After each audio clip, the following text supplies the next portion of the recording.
What's going on, ladies and gentlemen and ladies? Have another Thursday show for you guys. Got two special guests, and y'all already know how we roll on a Thursday. So y'all make sure y'all hit the like button. Make sure y'all get engaged. Comment in the comment section if you want to ask questions of anybody on the panel. Just either you could do it through Super Chat, which we'll obviously see it, or we'll try to come back and follow up if we miss your question.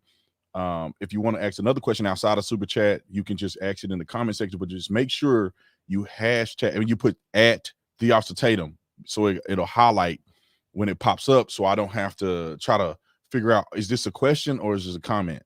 So if you put at the Officer Tatum, it'll flag it, and I'll be able to see if it's in fact a question and not just a comment. All right. So thank y'all for joining again. We're gonna start the show off talking about Nicki Minaj, so you better get ready because it's about to get hot. It's about to get hot. So without further ado, let me welcome my two guests. We got ABL in the house. Y'all know ABL is the day one right there. And then we got my boy Craig in the house. What's up, Craig? What's up? What's up? How y'all doing? All right, so let's first of all let's start with you guys first, because I'm gonna wait for a few people to get in. But if people haven't, had a chance to watch you guys on social media, anything like that, so I'll start with ABL. ABL, how did you get into this, man? Were you always a conservative? Or, tell the audience like how you started and in your channel. Well, I wasn't always conservative. I say by the time right around 2011, 2012, that's when I started to kind of get more into it. Because at that point, I was doing my graphic design thing, had my own business. And at one point, we had an agency. We had a lot of people in there. We had different little offices in the suite. We had a whole lot of things going on, throwing parties and whatnot. And as Obama is in there and his policies are starting to matriculate throughout the economy, I'm starting to see a dip. And a lot of my friends that were in business, friend of mine had a business, brick and mortar for 20 years, went bankrupt. Another one of my friends, another business similar to that, went bankrupt. Everybody's going broke. Nobody has any money. And we're like, well, what's going on? Everything was fine. Like really 07, 08, 09, even with the housing crisis and all of that going on, we were still good doing what we were doing. But we realized that the hope and change thing that Barack Obama promised wasn't really coming. So that kind of just made me go down this kind of deep, dark rabbit hole and figure out what's going on, figure out why these policies aren't working. Because I was an Obama supporter back in 08 when I was, 23, 24 years old. Yeah, I'm an Obama supporter. Let me go vote for him.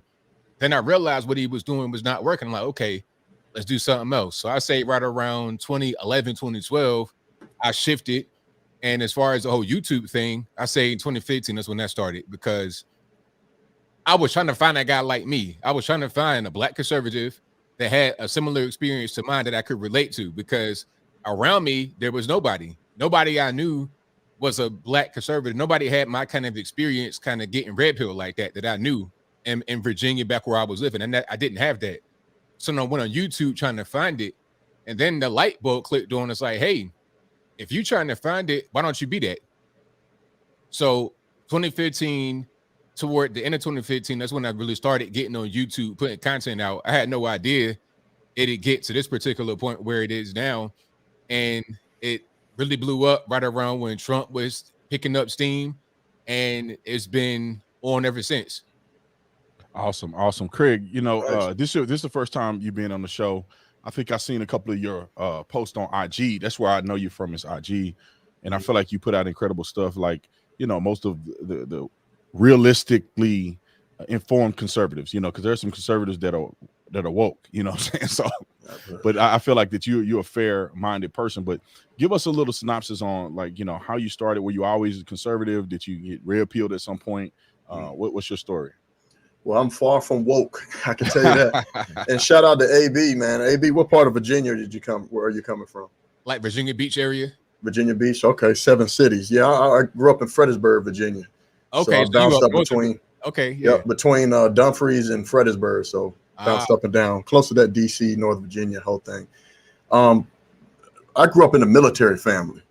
When my mother and father were together, my father was in the military. Over time, they split when I was at a young age. But I remember what a family unit was. And without me knowing, I had conservative values instilled in me at an early age. Over time, I eventually went astray. My mother was a single mother. taking care of me, my brother, and myself, and me, my sister, and my brother. And I went astray. I started running with the big boys out in the streets. I didn't really get into politics until this whole forced closure. The forced closures, I got this sheriff yellow thing stuck to my door, my place of business. And I knew something wasn't right. It didn't set well with me. Something wasn't right. It didn't make sense to say that this business is more essential versus that business. And then this was around the time where they were going hard at Trump, right? And we had the whole Black Lives Matter stuff. And there was a lot of things that was going on that I know is wrong. And like I tell people all the time, I'm not a third party talker. I lived it. I've been out there in the hood, in the ghetto, however you want to describe it, to the point where I've made decisions that led me into doing prison time. I served a long extended period of time in prison, came home, turned my whole entire life around, literally came home with nothing. 8 years later, I'm successful. I have a successful brick and mortar business, still in business till this day, amongst other things.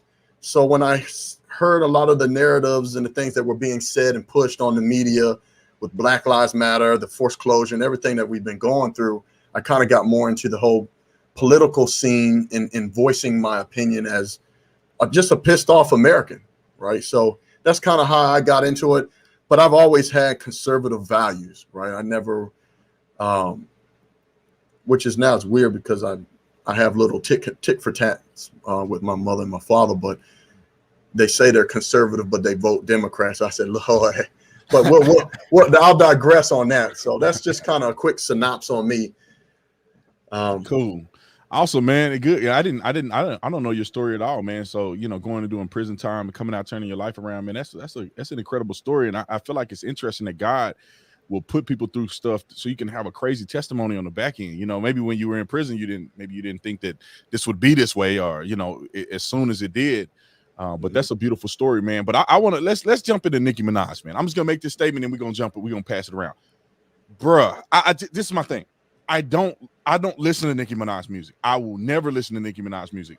I was mad when my little sister used to listen to Nicki Minaj way back in the day. And I was like, ain't no young girl should be listening to this woman. She just raunchy. I don't know her personally, so I don't know if she's cool or not, or she's just putting on a show. I'm not a Nicki Minaj fan by any stretch. But when she started coming out telling the truth, it was compelling to say, you know what? Yeah. Thank God that somebody have the courage in this entertainment business to come out and say, think for yourself. Mm-hmm. And y'all know that many times these people come out and do this and then they punk out. They go, oh, I'm sorry, I didn't mean to be, you know, they punk out, and she's holding her ground. So I think it's a good thing for America when you see people with celebrity status and cultural identity, you know, cultural, I don't want to say expertise, but people that are big in culture, they come out and they make these statements, and I think it really compels a lot of people, man. What do you guys think about this whole Nicki Minaj thing? Just jump in. Don't be afraid. Well, I mean, I can agree with you as far as listening to her music. I constantly talk about destructive culture. I think that that's something that's destructive. It's a destructive part of our culture in America. I refer to it as suicidal poetry with good beats. It's got a great beat, but the things that they're talking about on their music is ridiculous, right? So we all know that we have freedom of speech, and a lot of people exercise their freedom of speech. A lot of the things that they do is destructive towards our society, and they influence our youth, the next generations to come, the people that actually listen to it. So when I heard she started speaking out and specifically calling out the Democratic Party and just speaking out in general, I commended her for that. Do I listen to her music? No. Do I agree with her music? No. But it was just refreshing to see an entertainer speaking out, going against the grain. And as you can see, Twitter canceled her just like they did a lot of other people. So it's an interesting dynamic. It's very confusing. It's the times that we're in. We have probably the most freedom of speech that we've ever had in history, all the way down to where you can burn the flag. You can be in a classroom trying to teach propaganda to make kids little commies in public school, to, on the flip side, don't you talk about the Wuhan soy sauce or anything with the pride flag, or you're canceled, you're silenced, or you're assassinated online. So that's kind of my stance on the whole Nicki Minaj when I first heard on it. So, AB, what you think? Now, I mean, I'm pretty much the same as y'all. I'm no Nicki Minaj fan. I'm not gonna be riding around in my truck listening to no Nicki Minaj music. I'm not a Barb, none of her fans, or nothing like that. That's not me. So, I mean, I think we all pretty much on the same page with that. But what she said was true. It doesn't really matter who she is or what she's talking about. What she said is true. And I appreciate the fact that you have a celebrity, big time person who has something to lose, because if she goes out there and says that, and the powers that be say, hey, you know what? We're going to take your career away from you. We're taking money, opportunities, and whatnot. And she got the whole family to take care of, people that depend upon her in the U.S., probably in Trinidad, where she was born as well. I mean, that's a lot to put on somebody's shoulders. So for her to go out there and say that, I really appreciate it. And I think that she's kind of being unintentionally red-pilled. One thing she said, I heard her Instagram live, and she was saying that she would hear the so-called conspiracy theorists and be like, why are they saying that? That's not true. I don't believe that. They're not being silenced. They're not being censored. But now she's experiencing it. It's like, oh, okay, well, maybe they are right. Maybe they are telling the truth. And she has all these fans. 22 million followers on Twitter by itself. More on Instagram, more everywhere else, more all over the world. Not just US, but all over the world she has fans. All her fans are watching this, all the news outlets. I mean, talk about somebody with a lot of power. When she gave that story about her cousin that had the spelling situation going on, and when she said that story, that prompted the whole government in Trinidad to search it. Like, you had the Minister of Health get on TV making the statement. So talking about a very powerful person. Now, she said something like that, then that may kind of cause a domino effect for others to say something like that. I think Kyrie Irving, basketball player for the New Jersey Nets, he came out and said, hey, I'm taking my mask off, take yours off too. Now, he could be talking about something else rather than the virus mask, but it probably was the virus mask. When you see a domino effect like that happen, the control from the government that they're trying to have, that's going to break. They're not going to be able to put that genie back in the bottle. And at a certain point, things they're trying to suppress by silencing us, silencing the conservative people online and whatnot, they can't do that anymore when the left and the right and everybody's on the same page speaking against the government and what they're trying to do to us. And let me just add this, man. The funny thing is, I got a couple points. Like, people are saying that she was never banned. I didn't see her banned, but she did say that she got banned, and I guess Twitter is denying that she got banned. So now, either way it go. No, you say, ABL? No, that's that lawyer stuff. What they said was there was no action taken against her for what she said. The action. There you go. But it doesn't mean that there was something else that she did. You see what I'm saying? That's how they use words like that. It didn't deny that she got blocked. It didn't deny that she may have been blocked for a different reason. They said no action was taken against her for that specific reason. Lawyer language. Yeah, which is true. Let me say one more thing is that Nicki Minaj never said she wasn't going to get the Fauci Ouchi. She never said she was not going to get it. She said she was going to get it. She just gave a scenario of her cousin's friend who experienced these things that was claimed to her. I mean, it seemed very genuine. She could have made it all up for what she's in favor of getting the vax or whatever. But she said she was going to get it, and she made the statement. And all she said, and this is what was the biggest, the crux of the argument, and why I think most people wake up, is that all she said was that make sure that you are knowledgeable and you make the decision on your own and not get bullied. And I'm paraphrasing what she said. And she just got killed in the media. Yep. She said, and I'm probably going to paraphrase a little bit. She said, as an adult, an American, I should be able to have the choice to make the decision whether I want to get it or not. Pray about it. She even brought up pray about it, and don't let people bully you. And apparently you bring God into the equation, they ain't having that. You go up against the grain, they not having that. So whatever happened with her account, she had millions of people, and that's gone. And she's upset about it, obviously, because now she's really vocal on her IG. So curious to see how this all plays out. Yeah, I went to her Twitter and it's still rolling. Like I think ABL, I saw your video and they probably did it temporarily. You know how they do it? They did Candace this way. They ban her on there or they block her out of her account.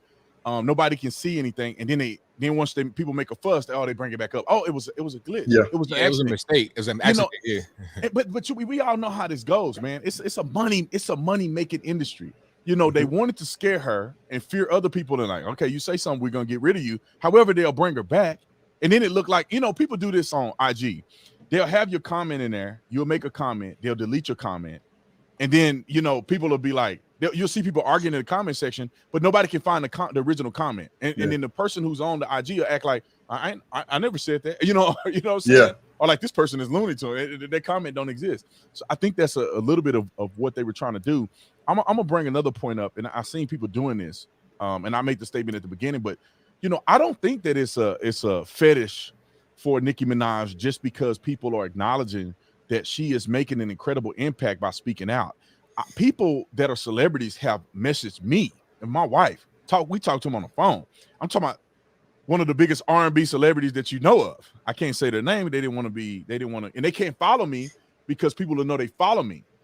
But they believe in everything that we were talking about. They believe in, you know, they were Trump supporters and stuff like that. And so it's like, there's so many more celebrities out there that feel just like Nicki Minaj, but they are too afraid to speak about it.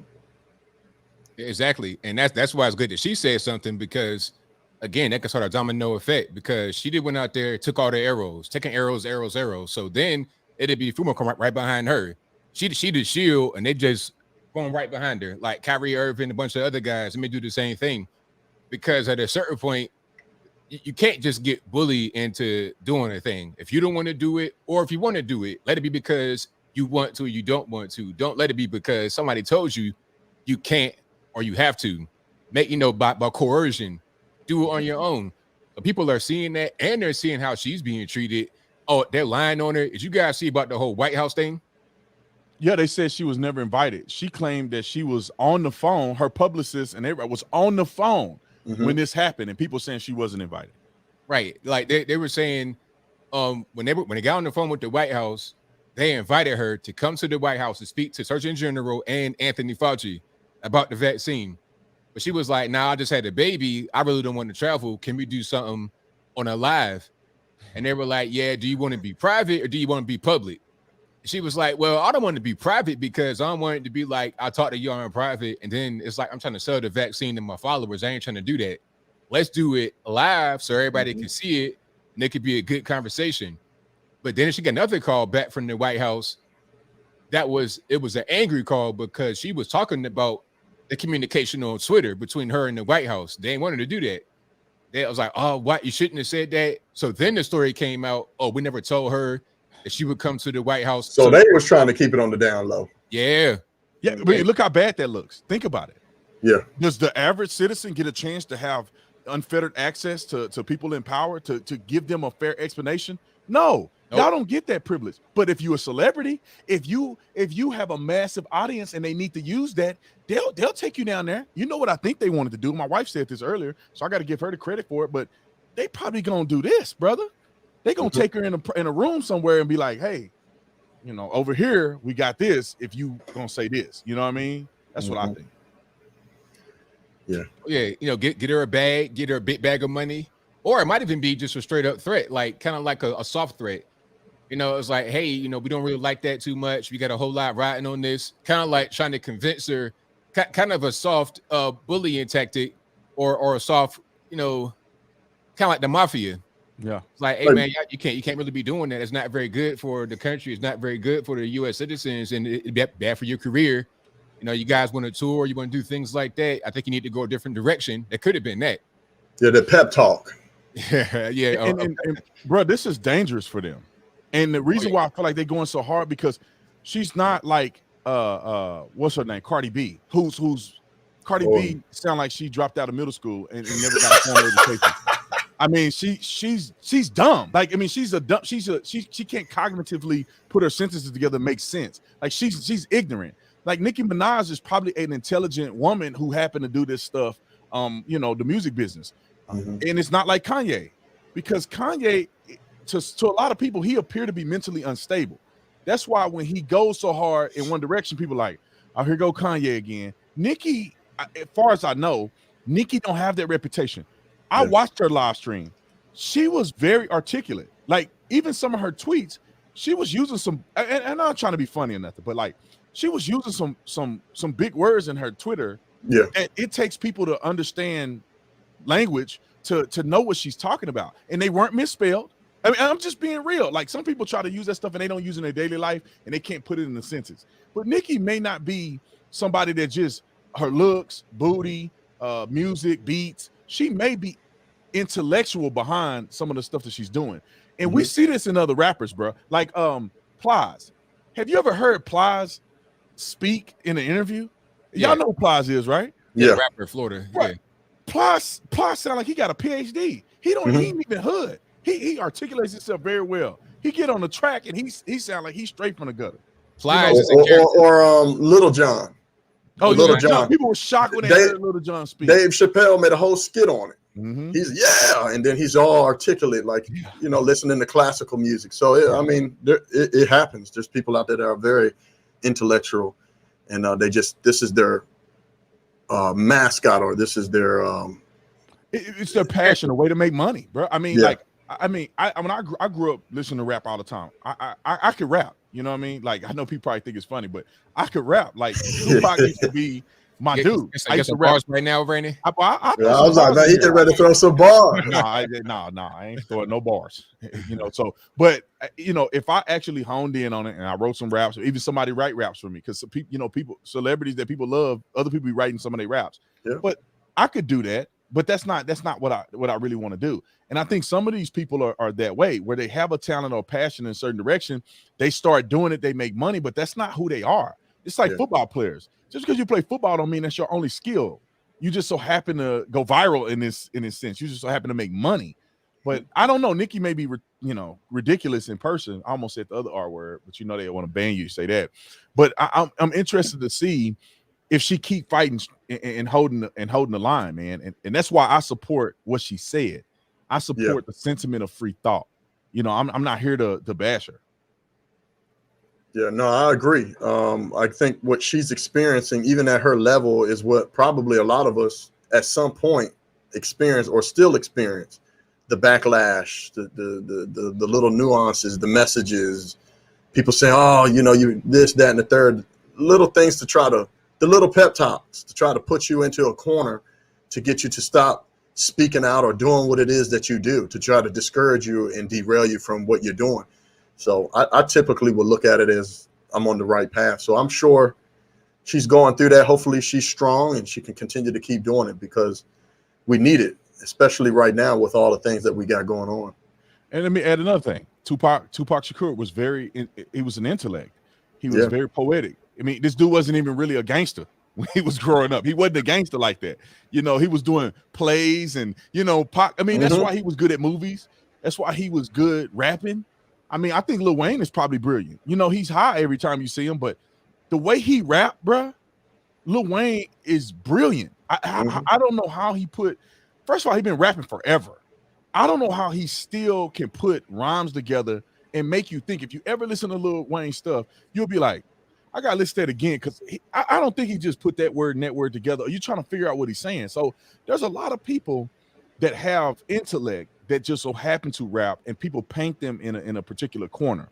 But I'm glad she came out and said something, because I really do think that, I hope so, that other celebrities will say, you know what, I'm with Nicki. If you watch her live, Soulja Boy, it was some celebrities in there. They were like, I agree. You telling facts, I want to call him McGrew, but it's not his name.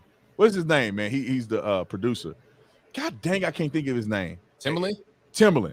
Oh, Timberland Magoo. I know to call him McGrew, but Timberland was in there. I saw him. I was like, oh, Timberland in there. Yeah, he did comment. So people were commenting, and you could see that they were like, I'll throw my name in the comment section, but I'm not finna come out and say nothing, But back, and I don't want to talk too much about the Ouchi, the Ouchi Fauci or Fauci Ouchi, because I don't want them to ban me. However, I think it's highly suspicious at the way they are pushing this in our country. It should always be a choice. This has never been, and as far as I know, as far as I've been alive, as I would say a reasonable person, when I was a kid, it don't count because I wasn't aware of probably half of this stuff. But as long as I've been alive and consciously aware of the things that the government has been doing, I don't remember the government forcing people to do certain things like this. Associating this particular, it could be a doctor's visit, this particular doctor visit with your economic success, with your work. I mean, these nurses are out here, worked all the way through the pandemic, and all of a sudden, right now, if you don't get this, you fired. And the people who come across the border, it's not mandated they take it, so they can come right into the same hospital they fired you in and be right up in there, no mandate required. It's the dumbest thing. Like it makes no sense. It's full of contradictions. I saw the video today of all the Haitians up under the bridge. 8,000 Haitians up under a bridge, get ready to come into the U.S. I mean, they elbow to elbow, no masks, no vaccinations, no nothing. And then a lot of people, when you come from a third world country like that, you got a bunch of other illnesses aside from the virus, because people, I guess they forgot that you could die from more than one thing. It ain't just COVID, X, Y, and Z out there. You got all types of stuff. Ebola is still cracking. You got Nigerians or West Africans in general coming over here through southern border illegally. What are they bringing with them? You have measles, mumps, a little bit of all that stuff coming over. Tuberculosis, that's really big. Maybe even the plague, because of all these unsanitary conditions, beyond just not having the mask and not being distanced. How about living in filth? You under a bridge with 8,000 people. Where's the bathroom at? Where's the facilities to wash yourself at? Where's any of that at? And how long water? Where's anything like that? And if you have water and food, where's the trash can? Where are you gonna throw it away? You got all types of stuff mixing in there. You got a whole petri dish. But ain't nobody worried about that. That's totally fine. That's acceptable. No problem. We're not even gonna put a stop to it. We're gonna put them on a plane and send them to wherever they want to go. Send them straight to Hartsfield Jackson Atlanta Airport and just let them go in East Atlanta and do whatever they want to do.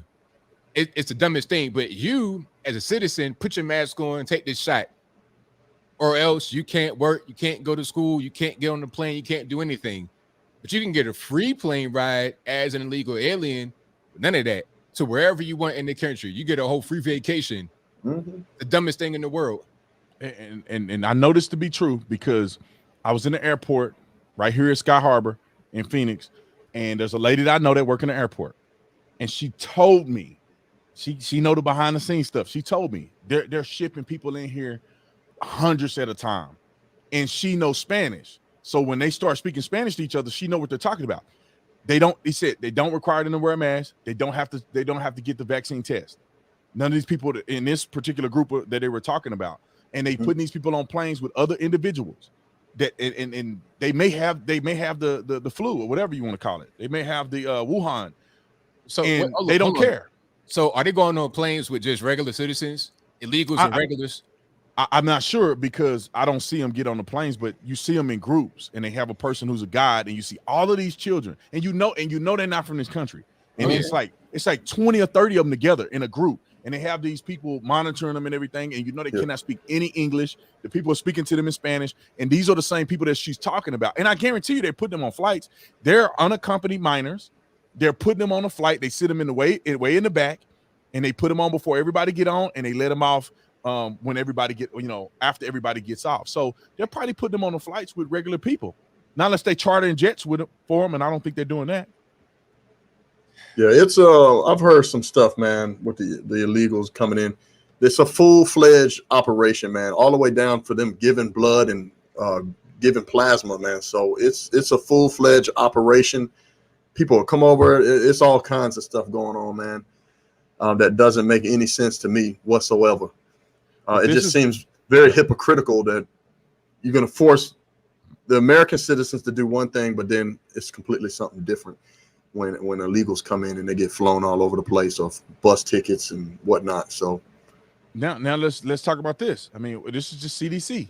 This had nothing to do with Brandon Tatum thought. The CDC, they are saying that you still have to wear a mask even if you get the Fauci Ouchi.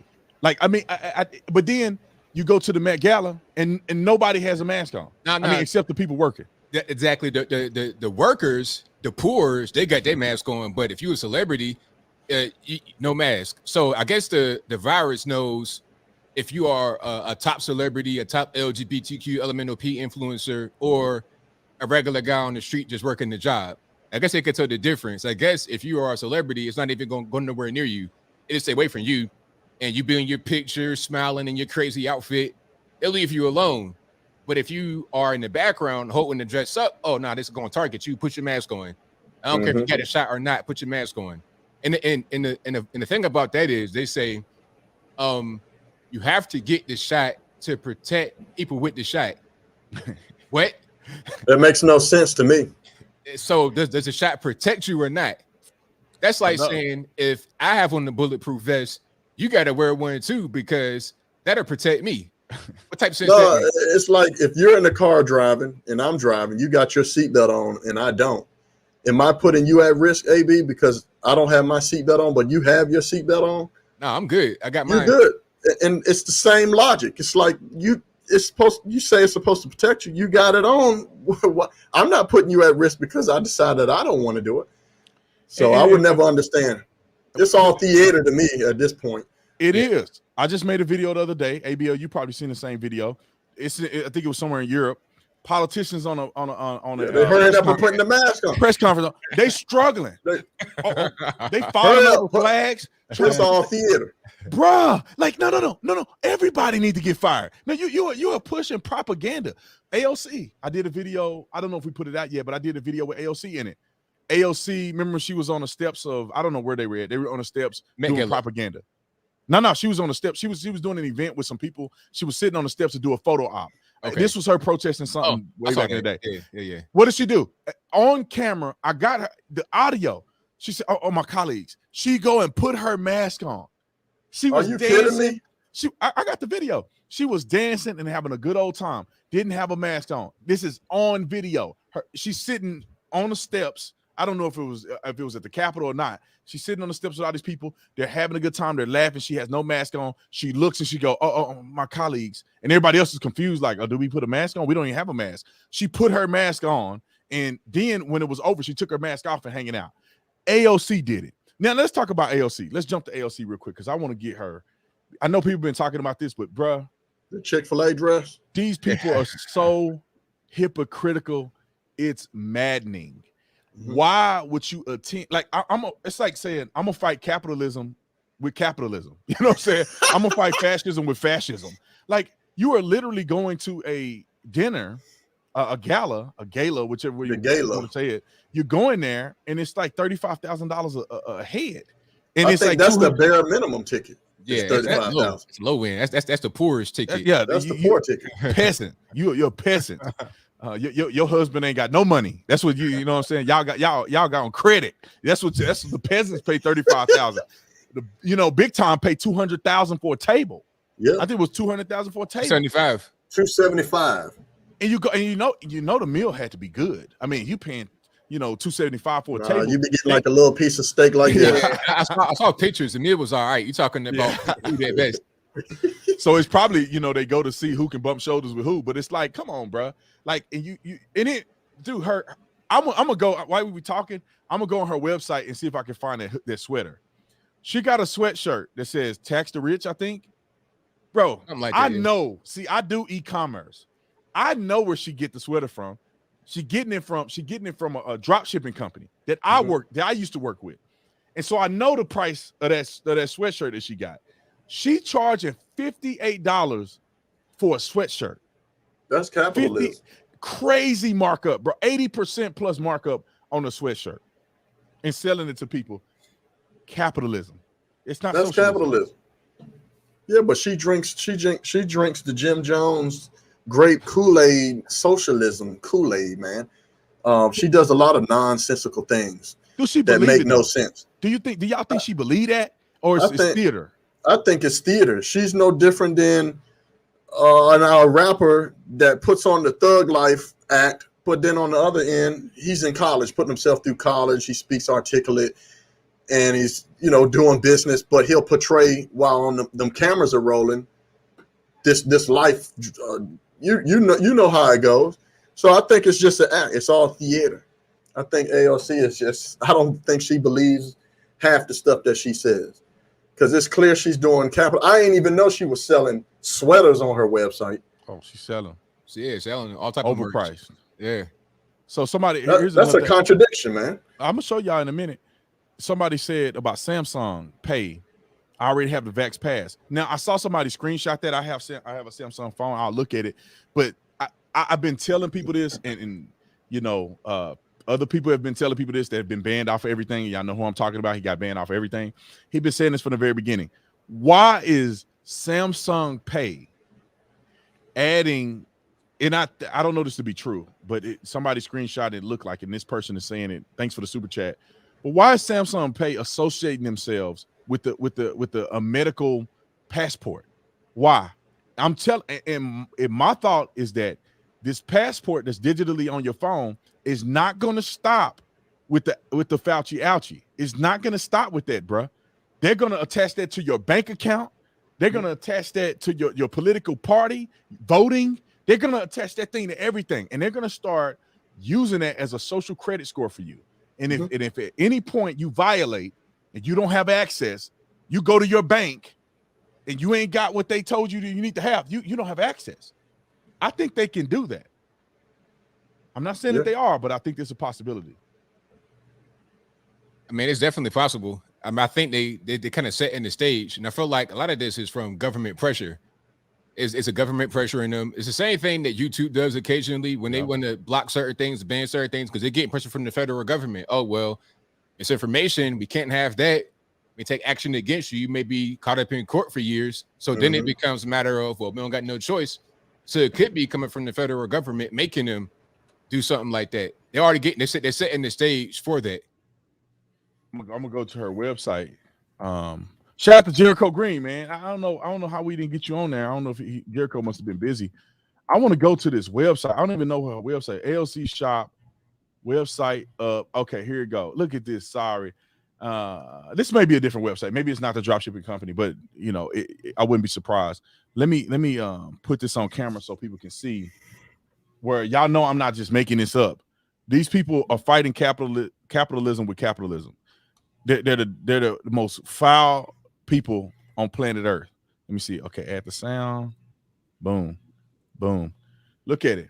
She's selling this dusty sweatshirt. It don't even look thick and it looks crunchy. You know how somebody sells you some cheap stuff and it's all crunchy. You wash it one time and it's 3 times it's smaller than it was. That's drop shit, man.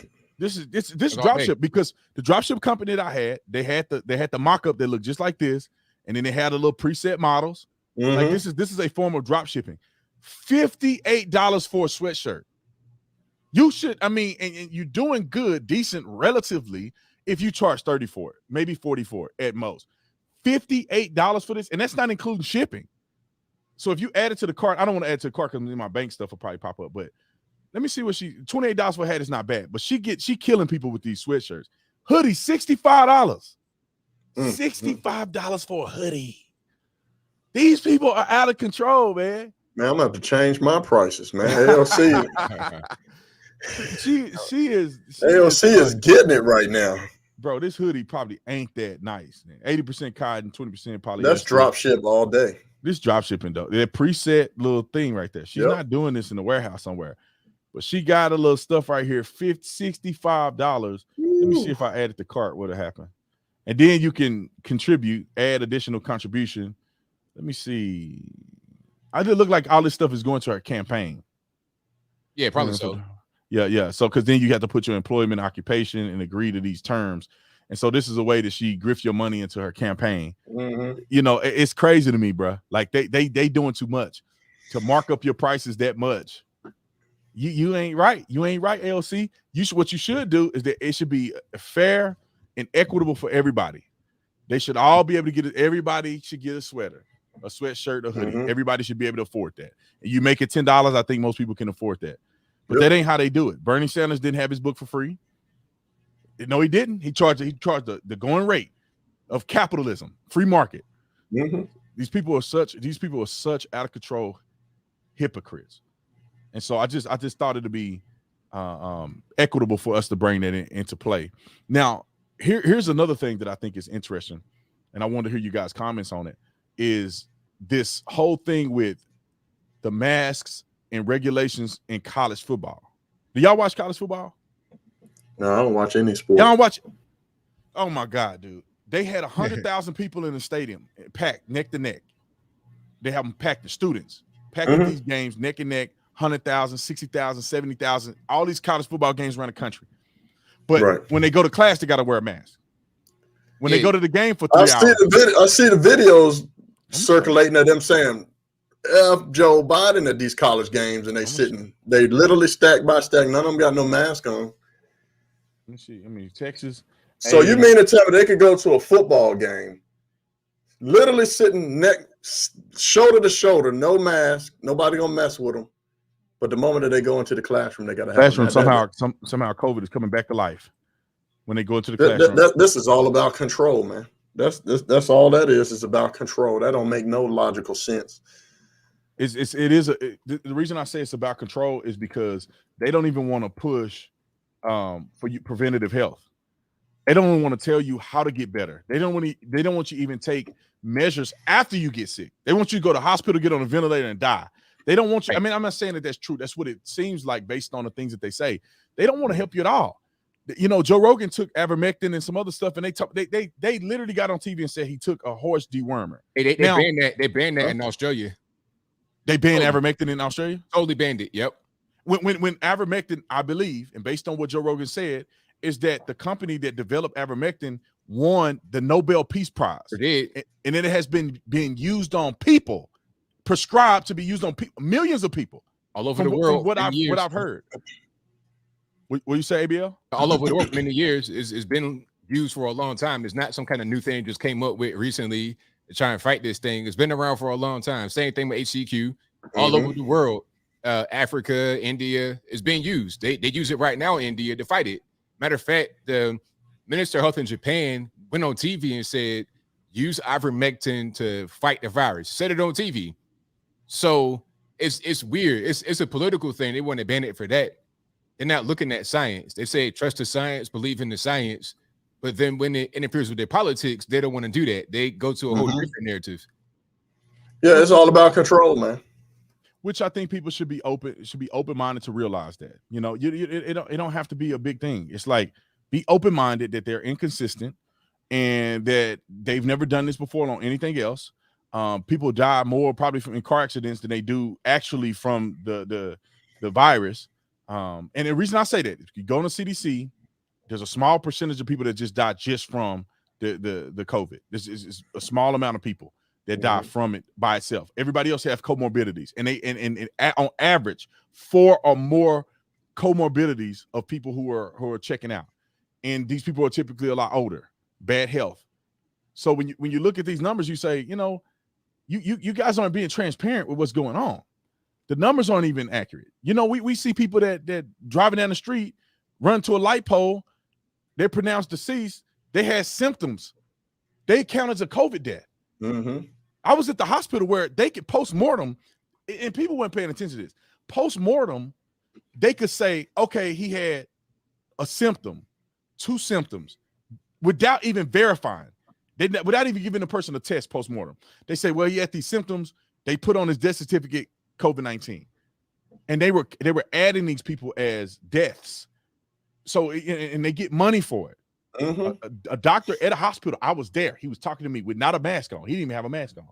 He was talking to me at the hospital about this, saying that they make money off of this, and it encourages hospitals to do certain things because of the money. Some, especially ones that are probably going to go out of business, they want to get you in there and say you got COVID so they can get funding. That's what they want to do. Thank y'all for the super chats, though, by the way. Hit the like button, hit the like button, hit the like button. I'm glad to see all of you guys here. We have 4,200 people watching live, which is good. I'll be wanting to give up on YouTube almost every other day, but thank y'all for watching, and I appreciate it.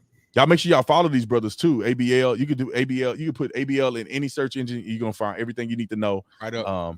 And then my boy Craig, you can look at him up. His IG is right there. Look him up on IG. I think you have an even bigger platform on TikTok, right? Man, TikTok's so volatile, man. Just go to the IG. Yeah, I mean, I got banned on TikTok, and I don't TikTok even know can take your page any day, man. I got a pretty big following on TikTok, but just connect on IG if you want to connect. Yeah, that's great, man. So I want to jump to another subject about, you know, the elections, right? I mean, we just seen, and I probably shouldn't even say the word election, but we seen what happened in California and with Larry Elder and all of those individuals in the recall. There is theories out here, and people are saying this, and I want to get into what you guys see what you think. But they're saying, oh, because we ran or they ran Larry Elder, that's what killed the election for Republicans. Because Larry Elder, with him being like a Trump supporter, it caused liberals to come out and vote in bigger numbers. What do you guys think was the reason that California was not successful for Republicans? I mean, Joe Biden did go on there and correlate Larry Elder with Trump, saying that if you don't get out there and vote, you're going to get you a Trump. So that didn't make sense to me. But I think that there's just a lot of liberal brainwashed people in California, man. That's just my theory. I don't think people are saying, well, this happened and this happened. And I'm not saying that none of those things happen. I don't want nobody getting mad at me. I just think that there's just a whole lot of liberals in California, man. I think I don't know what to say for California, man. I think it's a myriad of different things. I'll give my opinion. I'll shoot it to ABL, but like, I feel like I think we live in a bubble so much so I think as conservatives that we don't really see the other side. Yeah. I think since we know that the things that we talk about relatively are the way of life that are reasonable, these other progressives are out of control, that we feel like it's just a matter of time for people to wake up. It's like, no, in reality, there are people that will never believe the things that we believe. They want big government. They want socialism in this country. They want free healthcare. They want high taxes. You know, even people that make a lot of money they won't voluntarily get their money, but they want the government to take their money. You know, so we got to understand that. Look at California like we look at Texas. You think that just imagine Governor Abbott, they want to get rid of Governor Abbott. They do a recall. I don't know if that's the way they can do it in Texas, but just hypothetically speaking, they do a recall. And people are mad at Abbott, right? Republicans. And then compared to that, if you recall Abbott, a bunch of Democrats are on the ticket. Like like, do you really think that Republicans in Texas are going to say, you know what? We don't like Abbott. It's time for a change. Let's elect a Democrat. That's the same theology in California. There's more registered Democrats, way more registered Democrats than Republicans. And you're going to get rid of a Democrat to put a Republican in? It was a recipe for disaster. The hope was that they didn't turn out and that all the Republicans turned out and they were able to, you know, swindle it in an off election. What's your thoughts, ABL? Now, see, the thing is, people, the recall effort was bipartisan. It was Democrats that didn't like him, Republicans that didn't like him, independents that didn't like him. So it was a bipartisan effort, but the way it's framed, they're looking at it like, oh, it's Gavin versus Larry Elder. It wasn't even it. Because when the recall happened, when it first initiated, Larry Elder was not even in the equation. Right. He wasn't even mentioned until later. Because remember, they had Caitlyn Jenner, right? They had them, quote unquote, running. And that was the first person that came out there. And then it was like, okay, who else gonna put their name in the hat? A bunch of people, random people with one name, no names, weird names. And here comes Larry Elder. Larry Elder's happened to gain steam. He was the most popular candidate out of all the people that were running. That's all that happened. It wasn't even about Larry Elder. It was about Gavin Newsom. And the people of California, the majority of them, unfortunately, wanted Gavin Newsom. They wanted to keep that Democrat there. The way people are in California, well, I would say the average person, regular normies, as I say, regular normies, they don't look at Gavin Newsom as any different than any other Democrat. All they see is blue. That's it. So it don't matter if Gavin Newsom burned the whole state down. It's irrelevant. If they're going to vote blue, they're going to vote blue regardless. So why get rid of this guy to put in anybody else if you are a Democrat? You're not going to put a Democrat in there because that's a lateral move in their mind because it's the same thing. You're going to take him out and then put him back in. And they're not going to get a Republican in there. So their only choice would be to keep him in office because they want the Democrat to still be there. Matter of fact, when Larry Elder got attacked by the white liberal in the gorilla mask with the eggs, when that happened, it was a random black dude out there. They probably were all crack smokers, like a Yeah, they looked like they was homeless or something. Oh, they definitely were smokers, 1,000%. I could bet all the tea in China on that. But anyway, so at the end of the clip, the black dude came out and said, "Man, you need to get out of here. We need to have everything run by the Democrats, not by a specific person." That smoker, if he can vote, when he goes to the booth, or if he gets his random ballot mailed to his tent in the street, he's not going to say, "Hey, you know what? I wonder what his foreign policy is. I wonder what it's going to do about the roads and the potholes." He don't care about that, and that's for the average person. They don't care about any of that intricate stuff. They say red or blue, that's it. Yeah, and they've done a pretty significant job, a number on Republicans by framing Republicans as they want to take away a woman's right to choice. They want no COVID measures, so everybody's going to get sick and everybody's going to die in California. I think that's what they were pushing. If you get Larry Elder, you're going to end up like Florida. You get Larry Elder, the abortion, or not Larry Elder, any Republican, they're going to restrict abortions in California. And you got to think, people that want that move there. You know, and there are some Republicans there that don't like it, but by and large, people that want that lifestyle, they move there. They move to Oregon. They move to Seattle. Mm-hmm. They move to these places. Like we have to understand that like everybody ain't smart. You know what I'm saying? And they want what's best for the country. And so when we're up against some of these measures, and this is something that I prescribe that people probably get mad at me over, but like Republicans need to start being more strategic. Mm-hmm. Because there are places that Republicans will never win. Just like there's places that Democrats will never win ever. What we should be doing is finding a moderate Democrat, somebody that's pushing more a moderate Democrat or independent to vote for in some of these places where Republicans have no chance. Because if you can get a moderate in, then your next step, you can get a Republican in. But and see, that's what Democrats do. Now, the problem is, who's going to support that moderate Democrat? It won't be the Democrats. Well, you may get a little bit from there, and then you may get some Republicans. That's the hope of it. But now you're getting into the politics of it because, okay, like somebody was trying to tell me about Meet Kevin Paffrath, and they were saying that the Republicans should have supported him. It's like, okay, let's think for a moment. The Democrats are not going to support him if any Republicans are supporting him. They're going to say, oh, he's just a fake Democrat. He's really a Republican. Look who's supporting him. He has Trump, people like that coming out here, or other Republicans coming out here and supporting him. You don't want to vote for him. So that'll damage him among the Democrats. And if you're a Republican, why would you support a Democrat when you got 1,000 Republicans trying to be the governor? Why would you bypass all the Republicans, just throw that faith for away the moderate and then vote for, and then put all your ducks behind the Democrat, but no Democrat support him? Well, let me give you an example. Let me give you an example in Arizona, which Arizona is. Hopefully we stay red. We're pretty much a red state. What happened was you had somebody like Kirsten Sinema. Now, Kirsten Sinema is more of an independent moderate, but she's on the Democrat ticket. And for some reason, and I was mad when it happened, she got voted in office as a senator. However, she's legislating in more of a balanced manner. I don't agree with everything she do, and I don't disagree with everything she do. She's more balanced. And I feel like that somebody like that in another situation probably could, like Tulsi Gabbard. Like Tulsi Gabbard was gaining a little momentum. Now, I don't like none of these people, to be honest. I want far right extremists. I mean, let me not say that on this thing, but what they consider to be far right extremists, like myself and Trump supporters, this is the type of people I want in office. Like we need to be extreme so that we can combat some of the crazy stuff that they're doing. But yeah, I you know, you make a great point, ABL. It may not work at all because I'm just trying to figure out where can we meet in the middle somewhere where we can get somebody elected that can represent in a reasonable manner where we don't have to go far left. Because once they go far left, the Republicans are considered extreme right to them. Well, it's all on the Democrats, really. It's all on the Democrats in California. They control it top to bottom.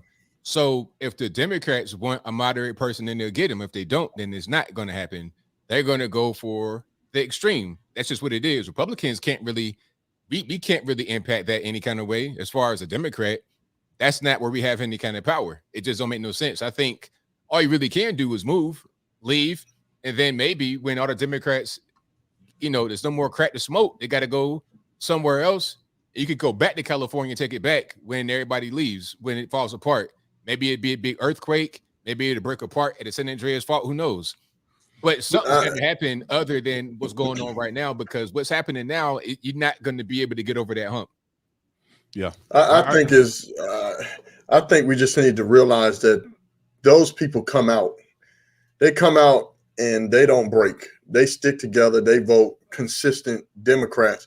Unless we make a huge migrate to these blue states and we bring a whole bunch of conservatives, diehard Republicans, and move to those states and mess up their voting, it's in those areas where we're never going to be able to turn them red. That's the only way you're going to really be able to weed them out, man, to weed out and change them votes. So that's just how I look at it. And a lot of people are saying, oh, man, these Californians, they go into these other states and they ruin all the other states. You got to think, man, some of these people are conservative too. Like, liberals aren't the only ones leaving California. So there's a lot of conservatives that are leaving California. I think that some of it is messaging too, man. I mean, they just get away with saying whatever they want to say about us or about Republicans, about if you vote for somebody, they can say whatever they want.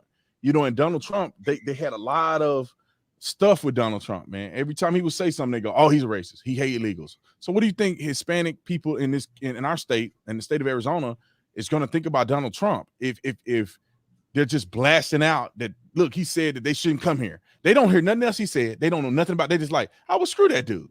Screw that dude, man. We not vote for him. I don't care if I'm conservative. I'm not voting for him because of what he said about Hispanic people, what he said about black people, what he said about crippled people or whatever. I mean, they don't really care about that, because you got somebody like Joe Biden, you know, racial jungle, poor kids, one of his black kids. You don't vote for me, you ain't black. But yet he still get 90% of the black vote. So do we really care, or is it just about the game banging, red versus blue? People aren't as smart as what we want to say. We're talking about things that make sense to us because we're in it and we know it. But the average person does not think that deeply. All they're going to think is red or blue, and that's it. That's all. That's it. That's literally what they think. And the same on our side, man. You know, the Republicans you're gonna be red the whole time. I ain't gonna lie, man. I vote Republican all the way down the ballot. I mean, I used to not do that, and now I'm like, nah, man, we gotta reverse this. I'm gonna vote. Sometimes my vote don't even know who it is. It's red. Yep, red. I'm not voting for a Democrat. And then this year, and this year there was a form that went out that people could get, and it gave you information on who to vote for. You know what I'm saying? Yeah. So you would know who you're voting for, even the judges, because I don't know nothing about none of these judges. So, but there was a thing that went around that was like, hey, these are the people that are Trump supporters or whatever, and this is how you can try to figure it out if you want to vote like this. So were they passing it out when people were they passing that form out outside when people were in the line? No. They were just like, you could get on an email. Like if you knew somebody and say, hey, share this email with people. They'll print them out and give it to people at other events, not on voting day. But I had at least a perspective of like, okay, this is the judges that are, you know, pro-life. These are the judges that are this way, because you see the judges on there, you have no idea who is what. And they don't say Democrat, Republican. It's just a judge, you know, so. Well, in Florida, they didn't necessarily say, hey, vote for these people, but they were passing out a form because I guess some of the language had changed. So they would give you this form in the line that kind of help explain, hey, this is what this language means. This is what this means. And this is what this person stands for when you vote for them. So not necessarily telling you what to vote for, but kind of giving an explanation on what the verbiage means and what, you know, X, Y, Z. They go hard in Florida, though. I need to have a data. We need to create like people need to get together and create a database, because people don't know who to vote for. They don't know. I mean, it's like, no, let me tell you who to vote for. You know what I'm saying? Because it really is like that. It's how it should, man. Like I had this idea to try to create a website, interactive website where you can just click on your state, your county. You can just click on the little links, and you'll see a picture of a person, and you'll see what their beliefs are. And there's the recommended people you vote for, and whoever submit their stuff, we'll take it and we'll put their pictures up, and people can have an idea of like, okay, why would I vote for this person? What is this person's Reader's Digest version of what they believe? Should I vote for this Republican over this other Republican? You know, like there needs to be a database, because people don't know what to do. And whoever had the most money, a good idea. Yeah, so whoever had the most money, that'll be the person that run the most ads, and that'll be the person that get elected. You know, so instead of you being able to, somebody can go and interact and say, okay, I live in Texas and I live in Dallas County, or what, I don't even know if it's Dallas County. I know Tarrant County is Fort Worth. So I live in Tarrant County. What student, you know, not student, but superintendent should I vote for? Sheriff should I vote for? Yeah. You know, like who are these people, and then give them an opportunity to submit their stuff so they can be on this board. I mean, those are the things that we need to do because we're losing the war in messaging. Like, and it's not because we got to do even more work. Right. On the conservative side, the Republican Party, we have to do way more work because they run all the media. They control the messaging. Yeah. They literally got it on lockdown, all the major institutes in this country. But they run it. I think we have the online space, though. We have the online space. They have traditional. But they slow us down, though, AB. That's the point. Yeah. They throttle us. They shadow ban us. I mean, they do all kinds of stuff, man, to keep us from getting certain types of messaging out. But even still, 100%. Even with all that, like if you look at some of the top podcasts in the country, conservative stuff, Candace Owens, Hodge Twins, a lot of people, Ben Shapiro, we still Steven Crowder, even with all the banning, even with all the attacks, we're overwhelming, and we got to be like that. That's why I encourage anybody, if you can get on the internet, have a voice. I don't care who you are. Everybody just flood it, because with more of us, it just be too overwhelming. We're going to be the de facto source to go to, and they can't stop us all. They can't just shut down all of what we do, and we bring too much money, too much attention. It'll just be too much. Yeah, I mean, you gotta get out there and do something, because they can't catch everybody. What I learned when I started a few different channels is that your channel, man, is free bird. You know, it will grow as fast as you want until they figure out what you're doing. Because we had the Tatum Report channel, and it ended up getting, I think it got deleted at some point. It had 130,000 subscribers on it, but dude, video, 1 million views, 600,000, 800,000 views with like 10,000 subscribers. You're like, how is this even possible? And that makes you realize that I got 1.6 million subscribers. Man, I got 4,000 people watching this. That tells you that they're not sending this out to hardly anybody that follow me. Nobody's getting this content. They're not getting it. But see, I was on. Go ahead. No, I was on Rumble, and Rumble posted one of my lives on their front page, and I got like 100,000 subscribers on Rumble, and I had like 3,000 or 4,000 people watching live. And it's like, make this make sense to me without believing that they're trying to suppress. Like, they demonetized this already. This stream was demonetized when I posted it, and probably because it has Nicki Minaj's name in it. Yep. And they don't want you talking about this. Yep. And so they try to get you by suppressing it or demonetizing it to try to change the material that you put out there. I posted about AOC. Well, I posted about Biden yesterday. The video it's sitting at about, today. I posted about it today. It's at probably almost 300,000 views. Then I posted about Nicki Minaj, and I think I'm at maybe 3,000 views. Yeah.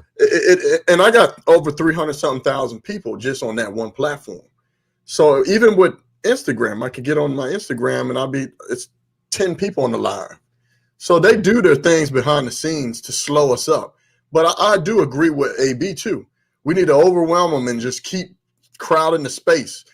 I'm the same way. I always encourage people to just speak out, right? It's it's done wonderful things for me. I actually found a passion in speaking out, and I was just really angry, pissed off when I started speaking out, and now I'm obligated now. I feel responsible to make sure I put out and get certain messages out there, because people need to know what's going on. People need to know that there's people like me, you, all of us on this live that just ain't gonna put up with this stuff. We're gonna keep calling this stuff out. We're gonna call out the hypocrisies. We're gonna call out the double standards. We're gonna challenge the narratives and the things that the people are doing in our society. The whole the woke, all the way down to the pro-black conservatives, to the anti-white narratives, you name it. People need to keep speaking out on it. I ain't gonna get me. Don't get me started. Oh, you almost got me started. Yeah. Pro-black dudes or whatever, man. They're still posting. I know. It's an identity crisis. You don't know what you want to do. You got to fit out. Let me say this. They say they're conservative, and then next year, know it, they vicariously want to be in the Black Lives Matter movement. I mean, dude, it don't match. Every live, I'm gonna talk about this. The pro-black conservatives. I don't think that's a conundrum there. I'm trying to think of the word that I want to use. Those two things don't go together. It's oxymoron. If you are conservative, you care about, first of all, if you're conservative, you care about all people. You care about you're not just picking a race. I mean, just imagine if you was pro-white conservatives. What would people say? You racist. But then there's people out here that's talking about they pro-black. They black first. I mean, that's why their audience ain't big. That's why they don't have no influence. Because nobody want to get behind no message where you just pushing one race. You got white people want to be a part of it too. You saying I'm black first, pro-black, criticizing me because I'm married to a white woman. Like, bro, y'all. Dude, don't get me started on. Oh, you weak, because that's, dude. My significant other is from Cuba. They still say, oh, you weak, you can't be with no black woman. Yeah. What about your people? And I always got to correct them and say, hey, my people is the American people. My people are people of Christ. Yeah. I don't compartmentalize me into one group of people. I'm gonna say it like the Messiah, Barack Obama. I am of the black community and I know the culture, but that does not define me. You know what I mean? So don't get me started on this. Nah, but I go in on them, man. I feel like people need to be aware of these individuals too, because they go and run for office and they do all this and they get your heartstrings up because you think they're on the same page, and then they flip on you. They'll be the very ones that get in the office and be pushing police reform. You know what I'm saying? You thought they were conservative Trump supporters. They anti-Trump now. Now that they done got into power. And the reason why they do this, ladies and gentlemen, is because they truly want to be with the black Democrats. They just don't fit in. They don't have a grift there. They're not going to be able to run for office. It's too saturated. So some of these people try to jump over here and be like, oh, but I like Trump, but they really Democrats. And then when you call them out on it, they get in their feelings. You know, they come after, and I'll tell you the telltale sign of somebody who is, not in it for the right reason, in my opinion, is you watch how they respond to Candace Owens. I mean, that's it. Oh, that's the trigger right there. You don't have to like Candace. You don't have to watch her. But for somebody to attack her, for somebody to say she's not the representative of the black community, somebody to say she's a fraud, I mean, that to me makes you feel like, well, wait a minute. Like, I know her personally, which I don't expect everybody to know her, but I'm like, you really going down the wrong path here. She's doing incredible stuff. You may not message that way. You may not say what she say, but if she lying, you may not like what she do here and there, but if she lying, if you really care, stay in your lane. Do you? If your messaging is better, you'll be bigger than her. Exactly. That's my thing, because a lot of them, they want to criticize Candace Owens, but it's like, okay, if you want to criticize her, she's not doing the right thing, you do it better. How about that?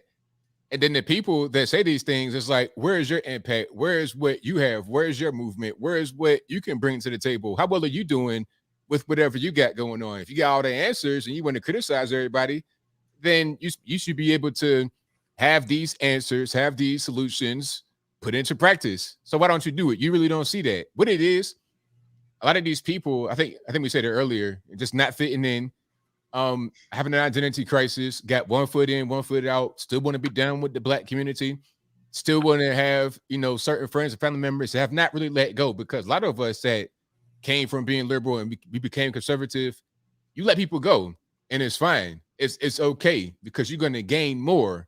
You can't be afraid to just let go. Just stop, have faith in yourself, really have faith in yourself, and just say, okay, I'm going to let that stuff go.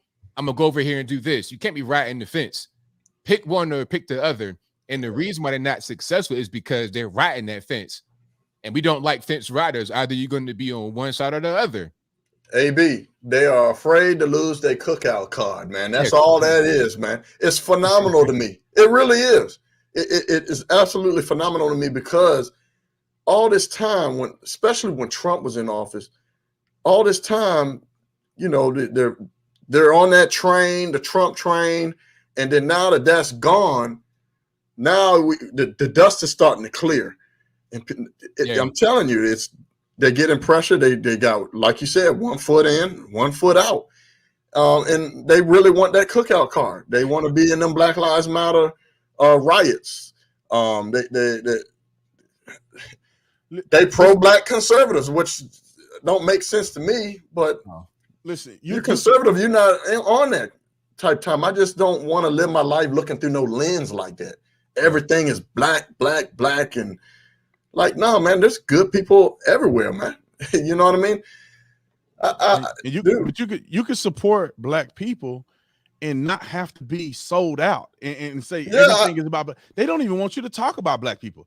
They don't want you. They don't want you to say nothing. It's Snoop Dogg, the messaging. And let me just say this real quick: the people that claim that messaging from Candace Owens, me, ABL, and others are not working and that we're messing up. Look, y'all run for office and get no votes. The black people that's your constituency is saying, we don't like what you're saying.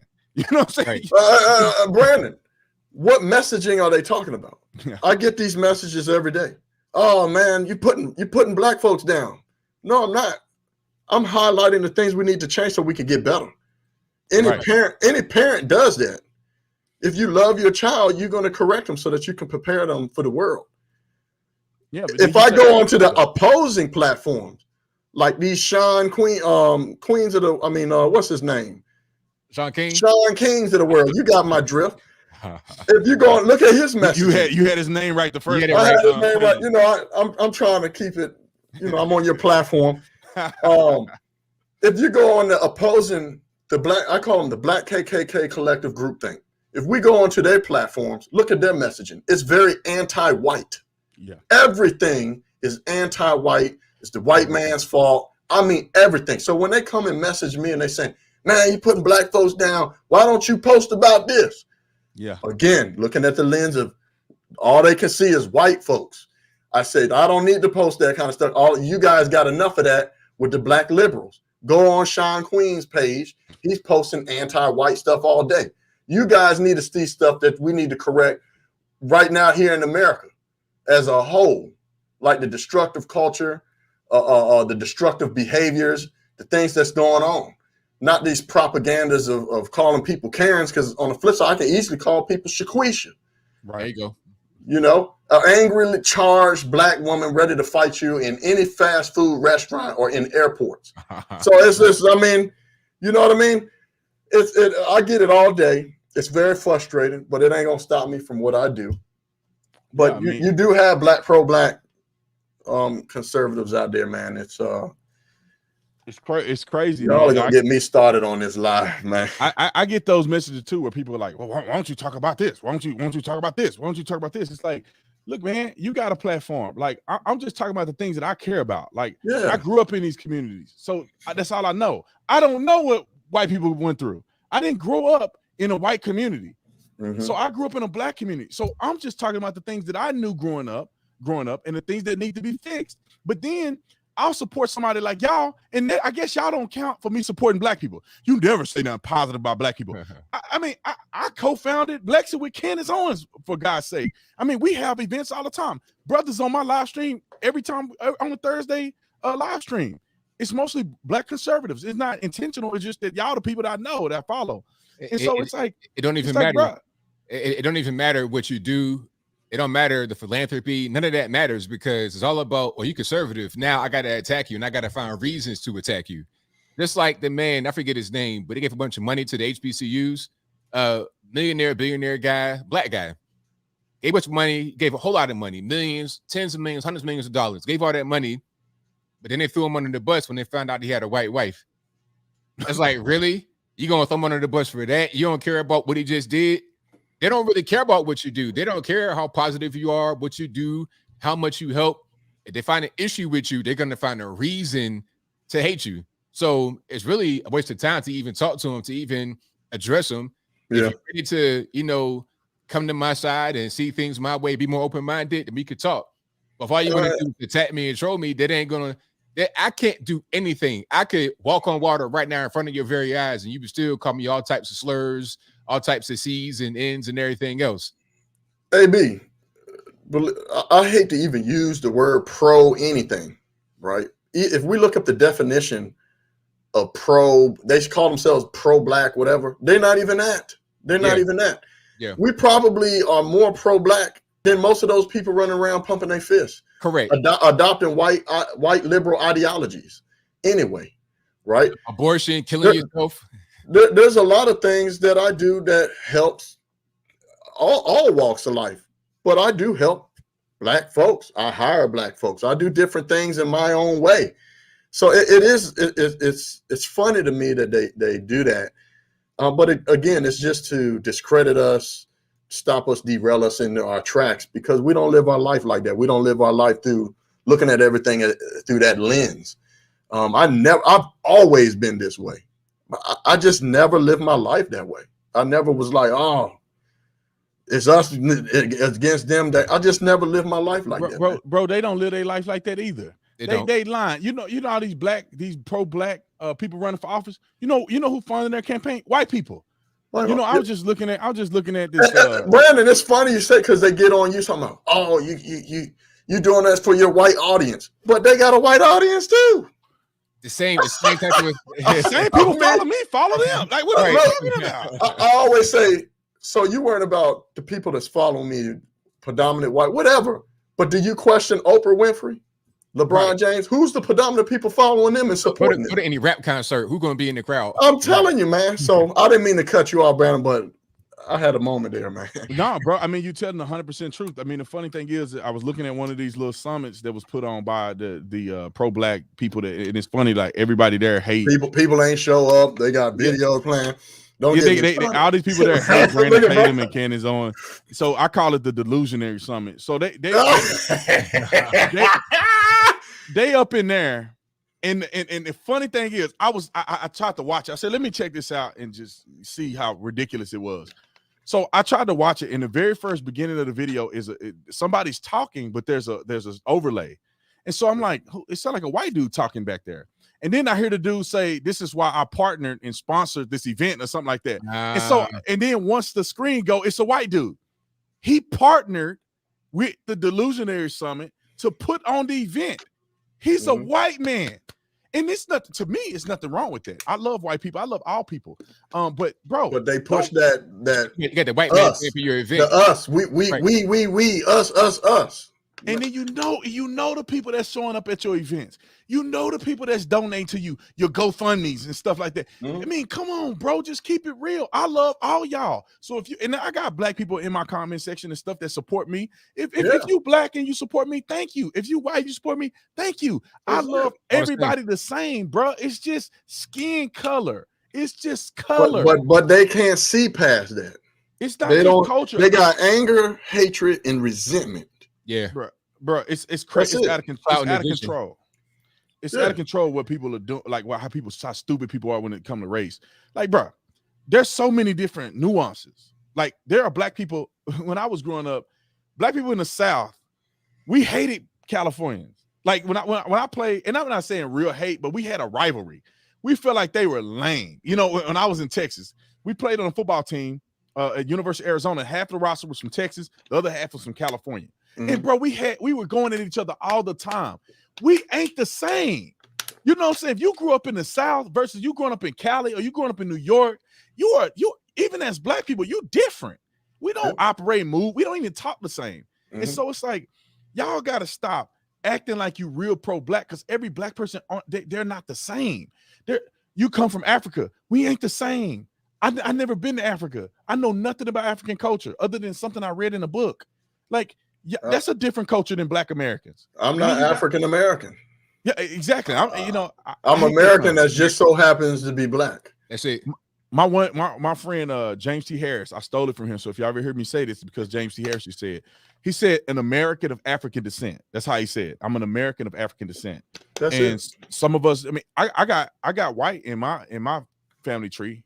I don't know how many generations ago, but I just saw it on my little ancestry. I got white. My two sons.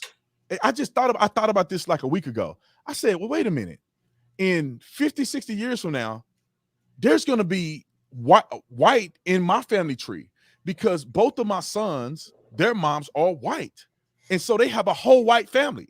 You know what I'm saying? Like they have a whole, my son is not, that's why when my sons, and my other one, he's too young, he's 7 months. He don't know what I'm talking about. He just Google Gaga right now. But my 11-year-old, I always tell him, you ain't Black. You are biracial. That means you have two races in you. You have a black side and you have a white side. There's not one that's more important than the other. This side of your family love you like this side. You ain't. Don't let them tell you that you black. They want to pigeonhole you. Yep. Don't let. And then they talk about racism. No, it's not. You don't live like that, son. Your ancestry go white and black. Don't let them pigeonhole you, man. You're absolutely right. My mother's mixed with white. I'm pretty much biracial. My son's mother is white. He's a biracial child. What do I look like being pro-black and tell him, man, you black in Africa? And this is what happened to him. It's like, all right, man. You know what I mean? So y'all gonna get me going. I want to go here because I feel like it's necessary for people to hear. It really is.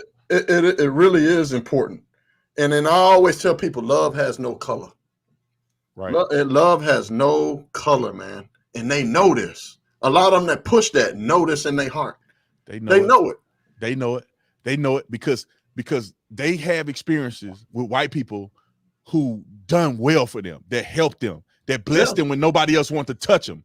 You know, they gave them opportunities when everybody else turned them down. When other black people turned them down, the white woman showed up and supported you.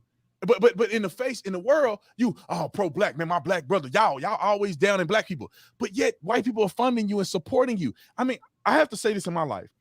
There's been more white people have supported me in my life than black people. And I'm not including my dad and my family. I don't know why that's the case, but that's just the way it is. I would be remiss. It would be shameful for me to try to pick a side at this point.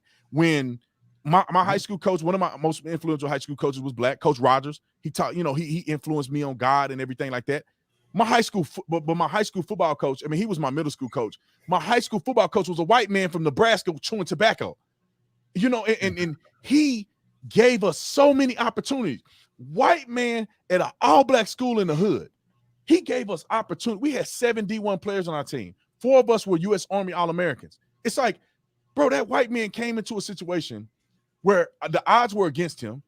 I heard, but when he first got there, people didn't want that white man teaching football.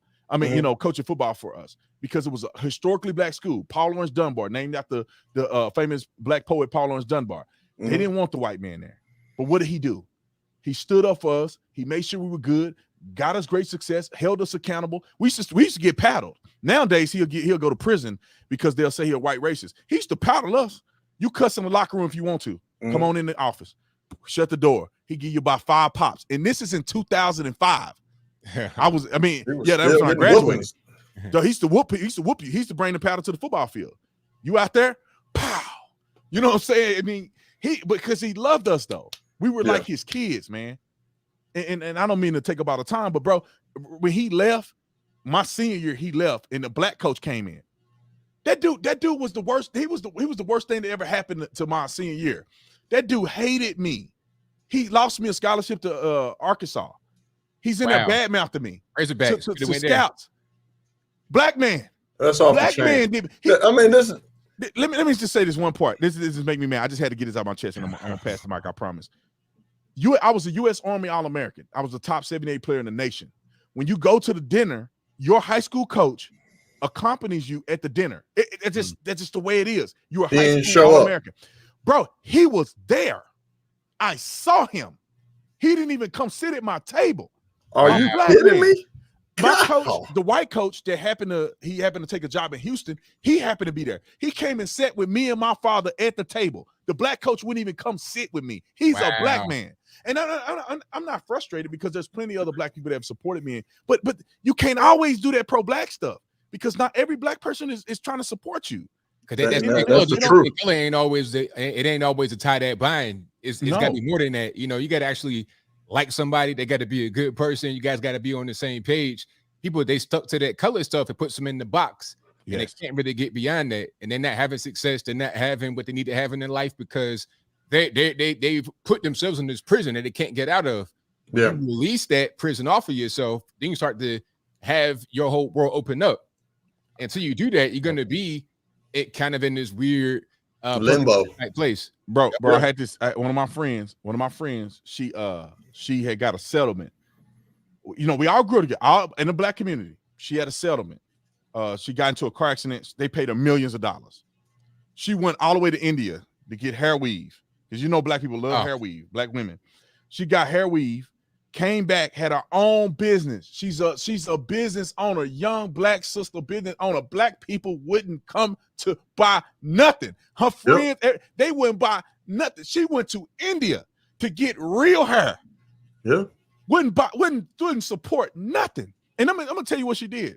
She got mad at me over one of these shootings and called me an Uncle Tom sellout after she confided in me that black people don't even support her. It's like you can't make this. Bad guy. I'm the bad one, but your people, your black people don't want to come buy weed from you, but they go right next door and buy it from the Korean man. Yeah, or it's something that's just embedded. Same hair or worse, and for a higher price or whatever. Nah, they go straight to the Korean man. The thing about it is you got good people and bad people, all shades, man. Correct. There's evil people that just exist in all shades, and then there's good people.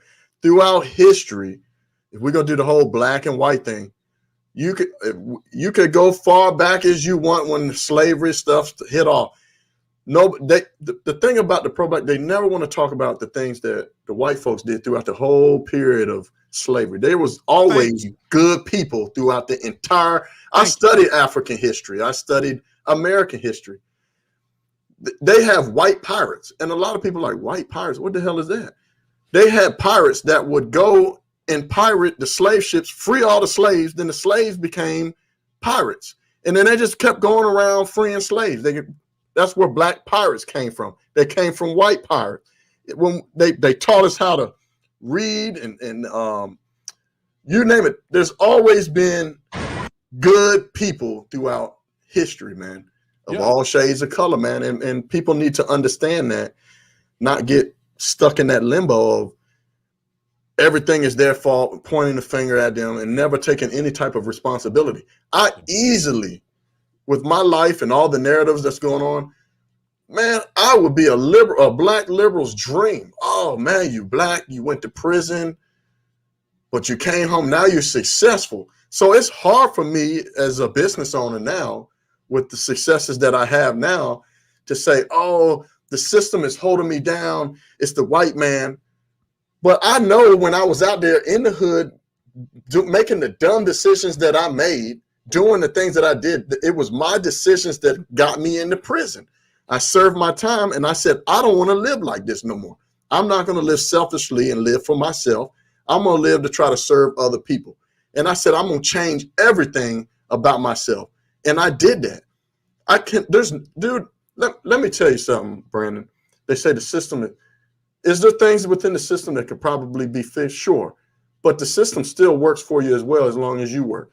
How does someone that comes from the hood, went to prison for shooting 2 people, point blank range, come home, turn his whole entire life around, successful business owner, not only that, received all his civil rights back, including my Second Amendment rights. But the system is so racist, it's so much white supremacy going on, and I need to be pro-black and only black love and just completely just discontinue anything else. It's impossible. I had way too many people help me along the way of all shades of color, man. I need you to connect with my cousin, man. He I don't know how much time you got, but he shot 2 people, same scenario. It was a baby mama drama gone bad. You know, he went over to dude's house. Dude told me, don't come up over here. And he said the wrong things and got shot by my cousin. They lived, but he shot 2 people, prohibited possession. He was a convicted felon already, and he had dope in the car. So he got 78 years, I think they sentenced him to. But I think he only have to do 15, and he's up for parole. So his 15 is coming up either next year or the year after next. And like, I want to see him get he ain't never gonna get his rights back probably, because he did go from shooting somebody. He was already a prohibited possessor. But if he can, I want to see him get his rights back. I want to see him turn his life around. But you can do that in America. And I don't want to hear nobody say nothing about, I don't want to hear nobody, I almost want to play this video real quick. I don't want to hear nobody say nothing about the black man is held down. That dude that in Florida that shot those 2 police officers in the ambush, I don't think y'all heard it. Yeah. I posted the video on that too. Yeah, I think I did a video because I saw your video that you posted. So I went and looked at the full video. Bruh, arrested 40 times. His charges, his convictions included, or at least his charges included, attempted first-degree murder, drug charges, felony, evading police, beating police. I mean, that's just, the dude just named like 6. He was out on bond, and he had warrants. This fool was out on bond and had warrants on top of that. And he had already been arrested 40 times. Like, bro, how many times do you have to go to jail or get in trouble for the system be screwing you over? That dude should have been in prison for a long time. Yeah. But then he's an habitual offender. Let me go back to this one point that you made, Craig, because I feel like people do not get this.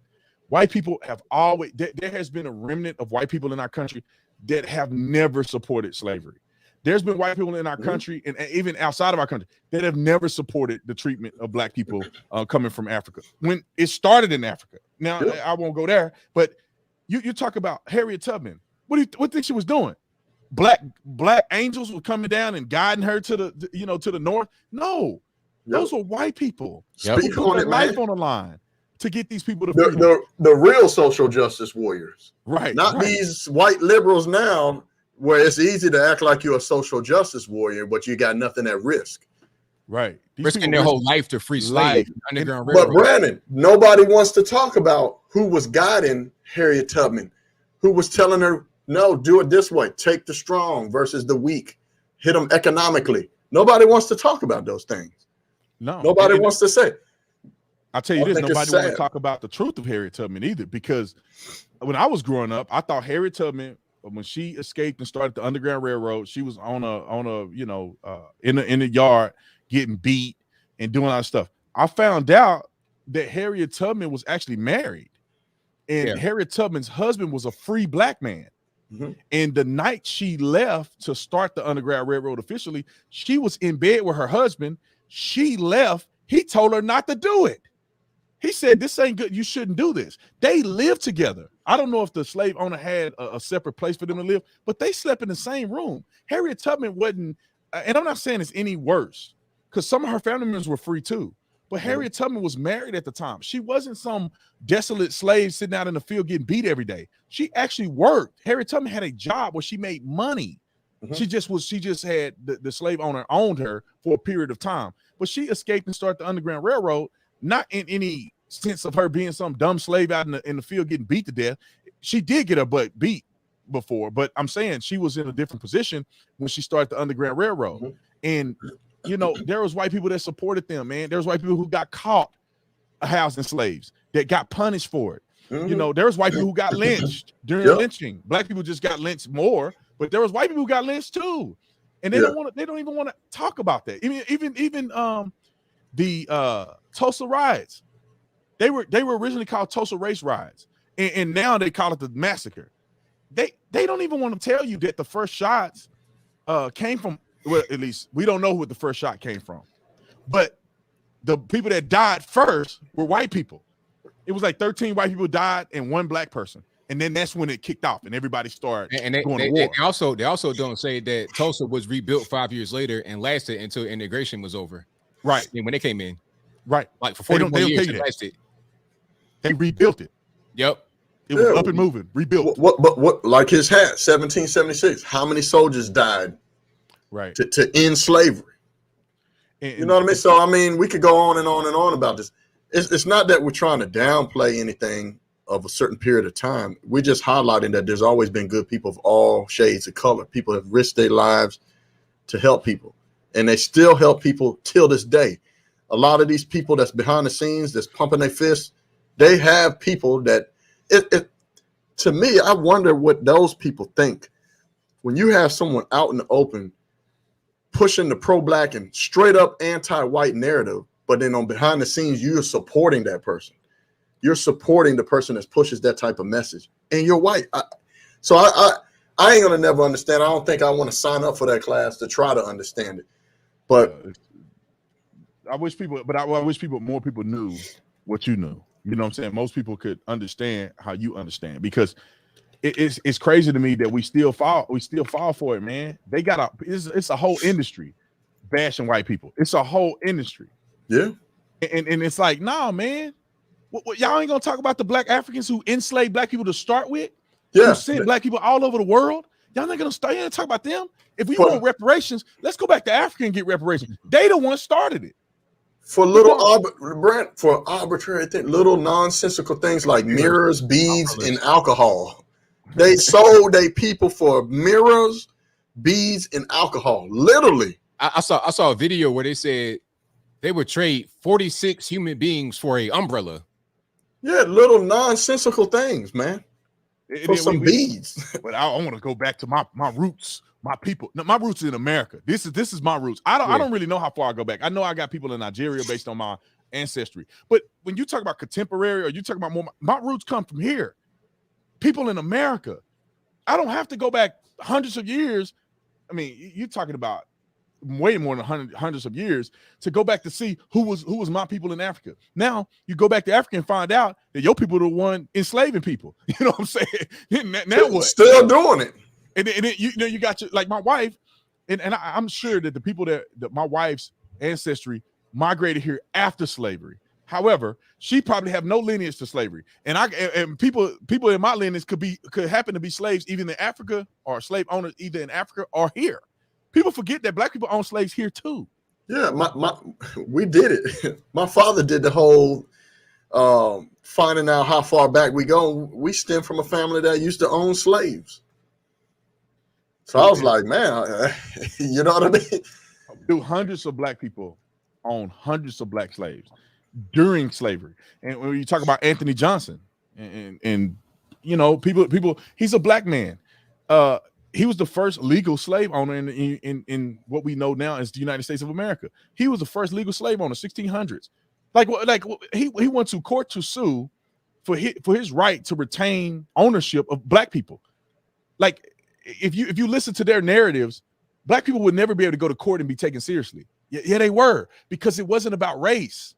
You know, even back in the day before they prohibited or before they disallowed black people to vote, black people could vote under the guise of property ownership. So back in the day, if you owned property, you could vote. If you didn't own property, you couldn't vote. So there were black people who owned property that had the right to vote, and then there was white people who didn't own property that couldn't vote. And then they started to put in restrictions on black people voting, and then black people got their right to vote back. But people don't understand that. Like, black people used to vote, especially ones that owned property, just like white people would. But Brandon, who advocated for us to be able to vote? Do you think it was all black folks? Man, I mean, we could Democrats. It wasn't the Democrats. It wasn't no Democrats. You know, I think people forget that. Just like women, men shouldn't have a say in our bodies. How do you think Roe v. Wade came about? Right, exactly. How do you think the women's right to vote came about? Because of men. You know what I'm saying? Yeah, I know, man. What is it? I'm like, bro, sometimes I'm glad y'all on here with me, bro, because sometimes I feel like, I'm like, am I going crazy, bro? Am I like radical? You're not alone, man. Not alone. Am I the only person that's like, man, white people and black people have been working together ever since the inception? You know, I like, why do we act like that don't exist? You know, even men and women have been protecting women since the beginning. Women not having the right to vote wasn't about women. It was the fact, and based on my perception of what I know, I could be wrong. It was about households. If you were married in a household and you were a woman, your vote was counted under your husband.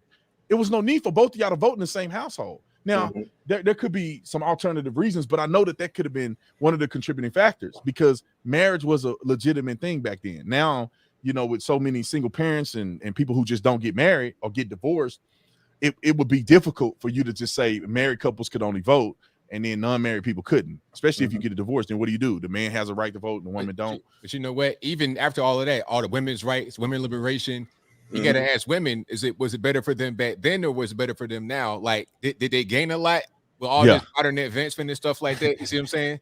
How did that really work out? I would argue that two things in history that I felt like it's kind of iffy. I mean, we champion some of these things, but there should be a critical thought process in it. And one thing is that some of the things that women have thrusted themselves into that I think that don't benefit women as much as they probably hoped that it would. Same thing with black people. You know, the civil rights movement, desegregation. Like, I do think that there's an argument that desegregation at the time that it occurred was probably not the best time to do that. given the fact that when black people desegregated, especially in black schools, they lost their own identity in history. They lost it. You're being taught. They wanted to go. They wanted to sit in the restaurant or a certain place in the bus. Now they wanted to go and do things that they normally, when they already were starting to come together and have their own. I mean, it completely destroyed any type of identity that we had. And other groups still don't do that. You look at Asian Americans, you look at some of these other people, they still cliquish like this. They got the Indian you tell me I got them right next door to me on my business. They stick like this. They don't play, man. And the problem is, and that's why people did not like Martin Luther King, and people don't want to hear that. I think he was a great man. However, I do see the argument against what Martin Luther King did at the time that he did it, because black excellence was on the climb, man. Black people were succeeding. Black people had their own businesses, their own entertainment. I mean, the world wanted what black people had to offer, but they had it. But then when it's like, oh no, let's desegregate. No, we shouldn't be. We black people should be able to go to white people. That's when a lot of violence and racism started to really clash, because white people were like, well, I don't want you here. And then black people were like, well, you better have me. And then they clash. Instead of people like, you stay on your side, I stay on my side. Not saying that was 100% right, but I'm saying that you have to look at the other side of it, and why there was so much of a clash between black and white people at that period of time. I think there should have been more of a nuanced approach. My whole thing was the legal part, where it was like, you can't go to a certain place, you can't do X, Y, and Z. It should be more about choice.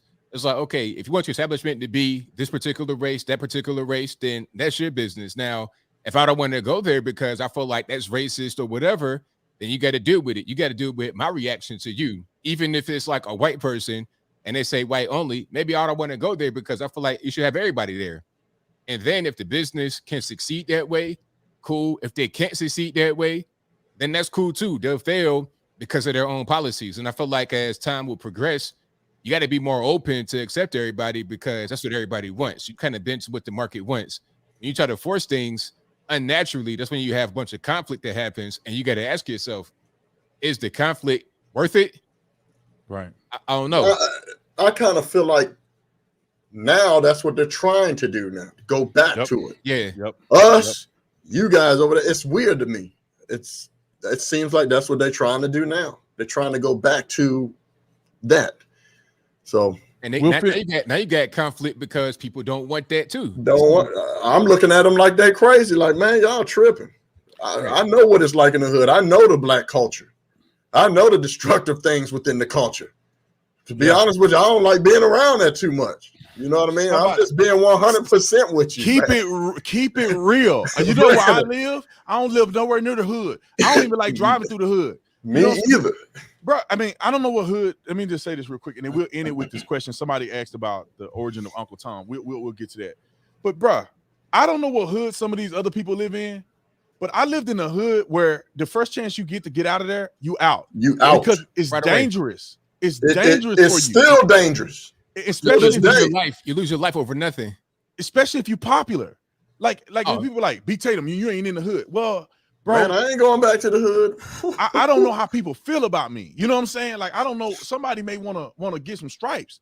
They may be like, oh, I'll knock Tatum off as soon as he come down here. They will. They have nothing to lose. Even if I wasn't Tatum, I could just be up somewhere and some, you know what, get the shooting, and I get caught up and shot up over some stupid stuff. And that's the hood. Now, I don't know if they're talking about the suburbs of a hood. I don't know what they're talking about, bro. That's why you don't see no celebrities living in the hood. That's why you don't see none of that stuff, bro. It's not equitable to live in the hood, especially if you want a good school, you want to be safe, you don't want to have to worry about getting robbed, you don't have to worry about crime, cops everywhere, bro. And this is one thing that I just never will understand. It's nothing wrong with somebody like myself influencing people who are in that situation, encouraging them to get out. Occasionally, if it's necessary, I'll go in the hood and do a speech or something like that. But I'd rather empower people who are living there to influence their own community. Because Nipsey Hussle was a perfect example of this. Yeah, bro. I mean, he stayed in his hood. He the most hood dude out of anybody on the internet right now. And he was a rolling 60 still took him, and he still got by his own homie. His own homie took him. On homie in front of his store. in front of his store while he was helping another brother who just got out of prison. And he didn't just get murdered, bro. He got mutilated, bro. Yeah. The dude killed him, stood over him, made sure went left, came back, made sure he's dead, kicked him while he was down. That was that envy built up inside. That was a personal thing. That wasn't even just that was a personal situation. And that's what you're gonna do with when you in the hood. That envy built up. Oh, you think you somebody, think you better than me. You want to flash on me. You want to be in here with all this money. And I'm over here struggling. You ain't helping me. You ain't doing X, Y, and Z.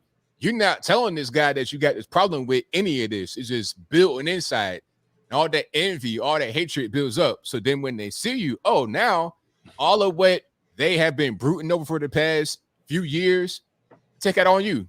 So that's why I was so personal like that, because that was all that coming out. Yeah, I think he told him that he didn't want him on the track or something like that, or he didn't want him around because he was snitching.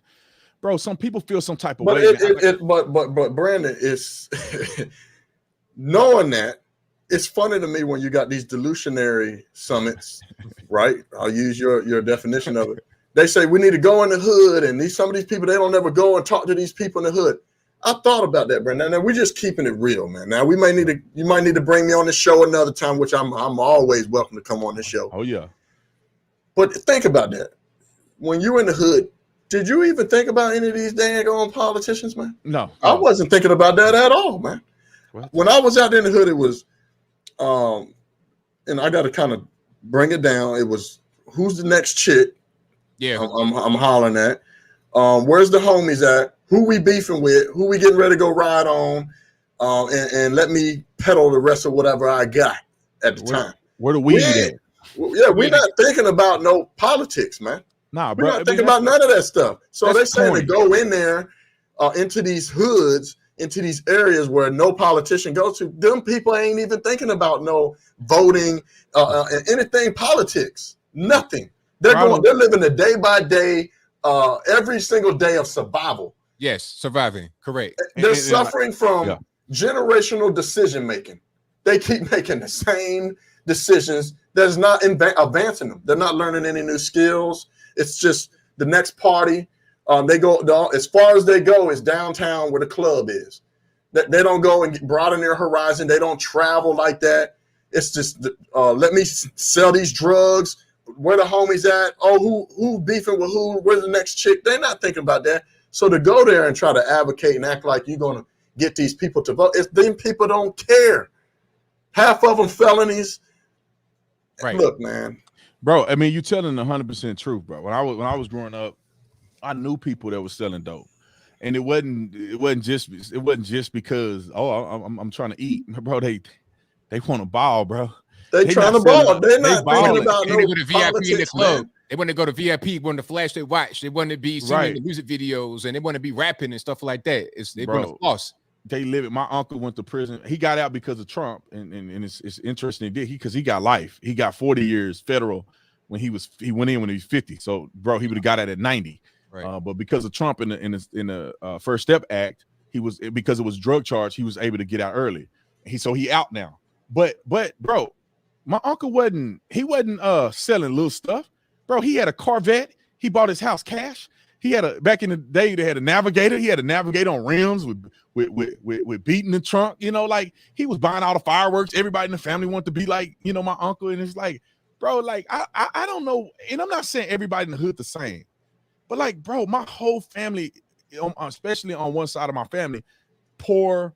Graduating high school is like graduating with your master's degree. You know, roaches in the house. Like, bro, nobody's voting. I ain't never heard one of my family members talking about voting. AB Brandon, these delusionary summits, right?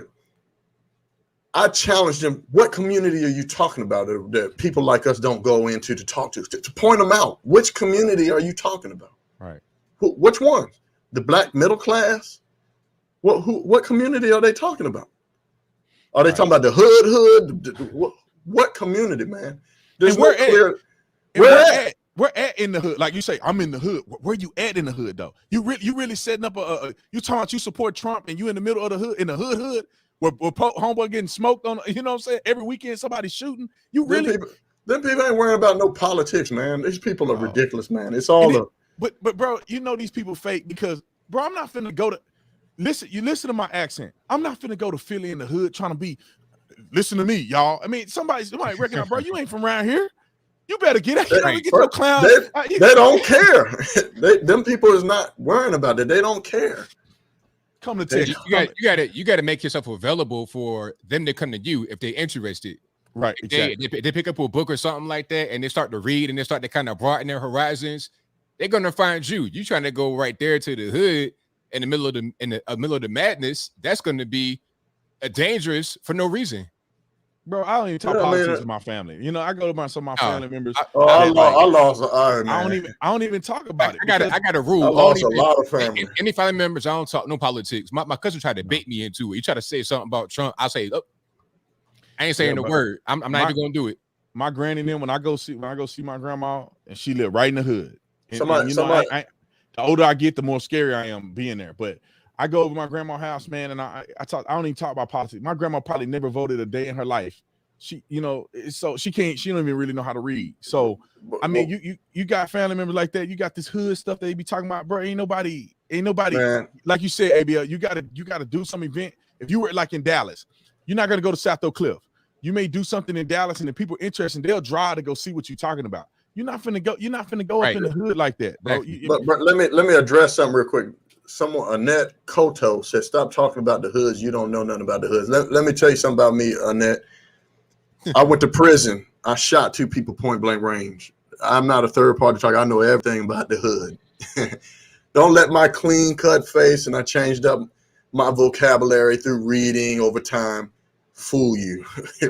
I know that culture, man. I lived it, and I do my best to not go anywhere near that area anymore if I need to. Now, if there's an event or something, I'll go, but it better be some security. If it's what I'm thinking, you know what I mean? So, bro, people talk, they forget, like I wouldn't always like this either, man. I got my hood tattooed on my forearm, Eastwood, Texas. I got Young Savage.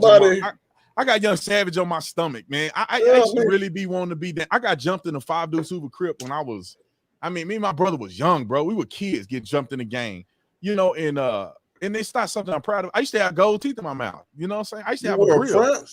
I used to have a front. I didn't have the top. I just had the bottom.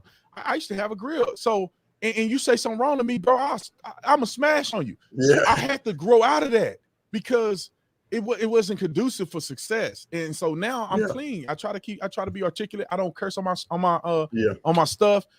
I didn't blow up on people online before, which some of your hood come out sometimes. They just pop right out. I wasn't even trying to go there with homeboy, but then I had to flex on them because but I don't even like doing that. So I don't even fool with some of these people.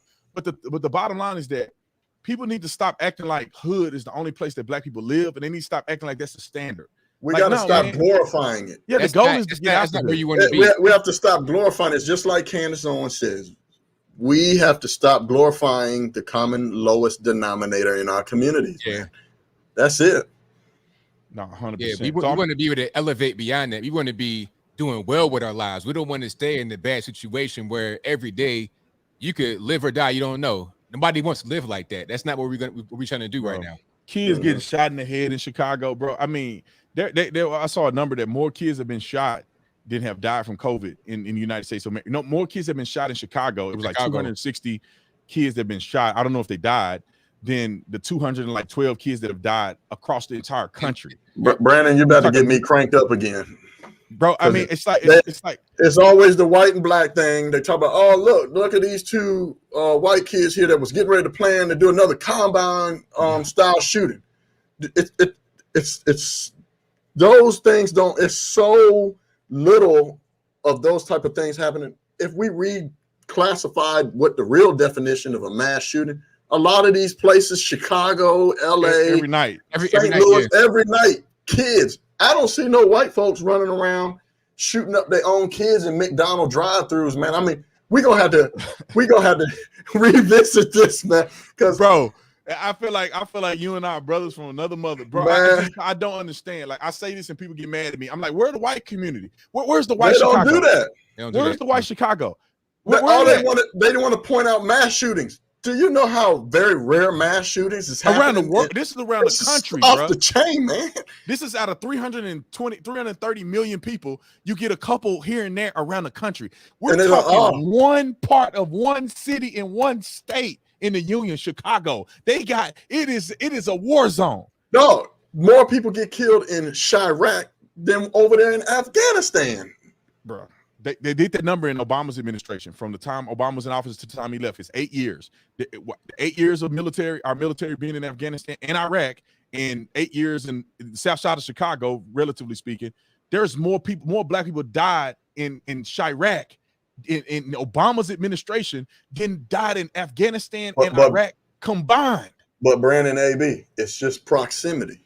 that's the reason. It's white. It's systemic white supremacy, Trump deranged syndrome, proximity is the reason why. Nobody wants to take any responsibility. None, bro. Nope. I mean, I say these things because I feel like that nobody's talking about the obvious things that will actually help our communities grow. And I say our communities, black community ain't just black people. It affects the entire city because property value goes down. The cost of goods go up because it's too dangerous. You know, and then there's lower jobs. Businesses move. No jobs, no opportunities. And then what happens when a black man who probably deserved to be shot because of justified use of force, they burn down business, their own community. Then they never come back. And then they wonder why young boys don't have no opportunity to get a job. And let me tell you this, bro. When I was growing up, getting a job, ain't nobody want to work. You want to be a dope boy. You don't want to work on no job 9 to 5 and then paying you minimum wage, bro. And when I was in school, all the little homies trying to sell dime bags. You like, bro, y'all need to cut this out. Some people were good because their parents took care of them, but everybody trying to slang dime bags and stuff. And it's like, bro, everybody wanted to be Tupac, Biggie, and Bone Thugs in the hood, bro. In the hood. And you talk about in the suburbs, you talk about in the middle class black America, maybe not. But in the hood that y'all talking about, we need to go. People don't want to hear that, bro. They don't. And then it ain't nothing wrong with not being from the hood too. Like they like Candace. Candace ain't from the hood. We got to stop glorifying the hood, man. Right. It's funny to me they get on there and they glorify the hood like that's like your rite of passage. Yeah, you're not no real black person unless you come through the hood. It's crazy to me, man. If you ain't from the hood, you can't. Nobody wants to be there. We all left. Like, you went to college? Oh no, it's crazy. They use what they want to use. But your experience don't speak for the whole black experience. Dude, I could go on and on with this, man. I know dudes that go into HBCUs and they still act like they ain't from. I got turned down from an HBCU, so it's like, man. But anyway, I'm gonna end it on this note because we've been here for almost 2 hours, which is good. We should do 3 hours, but we'll build it back up. But I want to end it on this, and we'll just talk quickly about it, and then we'll move on. But the phrase Uncle Tom, people were asking where it came from. Now, I'm not well versed on everything about where it actually came from, but I do know that there's the Uncle Tom Cabin, which was a book, and Uncle Tom was the hero of the book. And I forget the other guy. I want to call him Uncle Ruckus, but I don't think that was him. Sambo. But Sambo was actually the Uncle Tom, if you want to say it. But I don't know why they started using Uncle Tom as the villain in that situation when Uncle Tom was actually the hero in that situation. So people can't read. That's why it's ignorant. Or they didn't read. And they just somebody demonized the book because the book was probably keeping it too real, and it was called Uncle Tom's Cabin, and they were keeping it too real, and the people never read the book, so they say Uncle Tom Cabin, you are Uncle Tom. They don't even know what it means.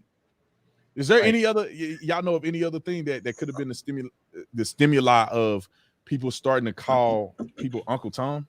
Nope. Ignorance. I get called all kinds of stuff, man. It's just ignorance, man. I know the coon came from raccoon. That black people were, raccoon was the poor man food. You know what I'm saying? So they would demonize black people who were poor, who had to eat raccoon. They'll call you a coon. They call you a coon. You the lowest of the low. Your lowest hanging fruit. I think they said that in Forrest Gump too. I think it might have been something that was said in Forrest Gump toward a black person, and then people saw that movie and then started saying it. I think they could have been too. But I think that it came from the raccoon was the peasant of the meat categories, and black people used to eat raccoon, just like used to eat pig feet, used to eat the chitlins. I guess they're called chitterlings. but we used to call them chitlins. They chitlins. They call Pig. chitlins. That's Pig. I know. I thought they were called chitlins, and then I saw it and I couldn't read it. I was like, "What is that?" Oh, that's what it's really called, chitterlings. Chitterling, but they call it chitlins. Yeah, we call it I chitlins. was brought up chitlins. ABL, you had chitlins? You from the South, ABL? Oh yeah, of course. Put some hot sauce on that I'm a chitlin. mile away. My wife would never cook me They chitlins. stink. Oh, They stink. They stink real bad, but They they smell like stink a good. booty. They smell like a booty hole. That's A what it booty smell like. hole for real. And like, but see, my people used to clean it good. They used to clean it outside, and they used to so it won't get in the house. They clean it real good, and then they cook it. But It's still Bro. gonna stink though, because my mama and them, they be in Yeah. there cleaning all day with lemon and Put everything. it in Tupperware. Yeah, it's still gonna stink. It just still ain't gonna smell stink like that butt. bad.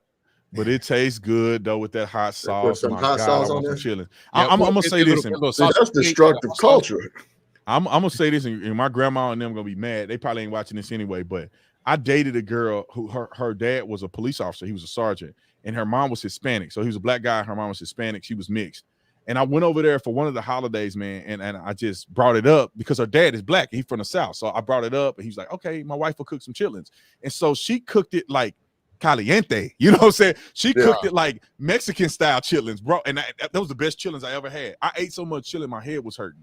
And it's not, it wasn't menudo. It was like Southern chitlins, but she put like some pepper in there. She put some other stuff in there, bro.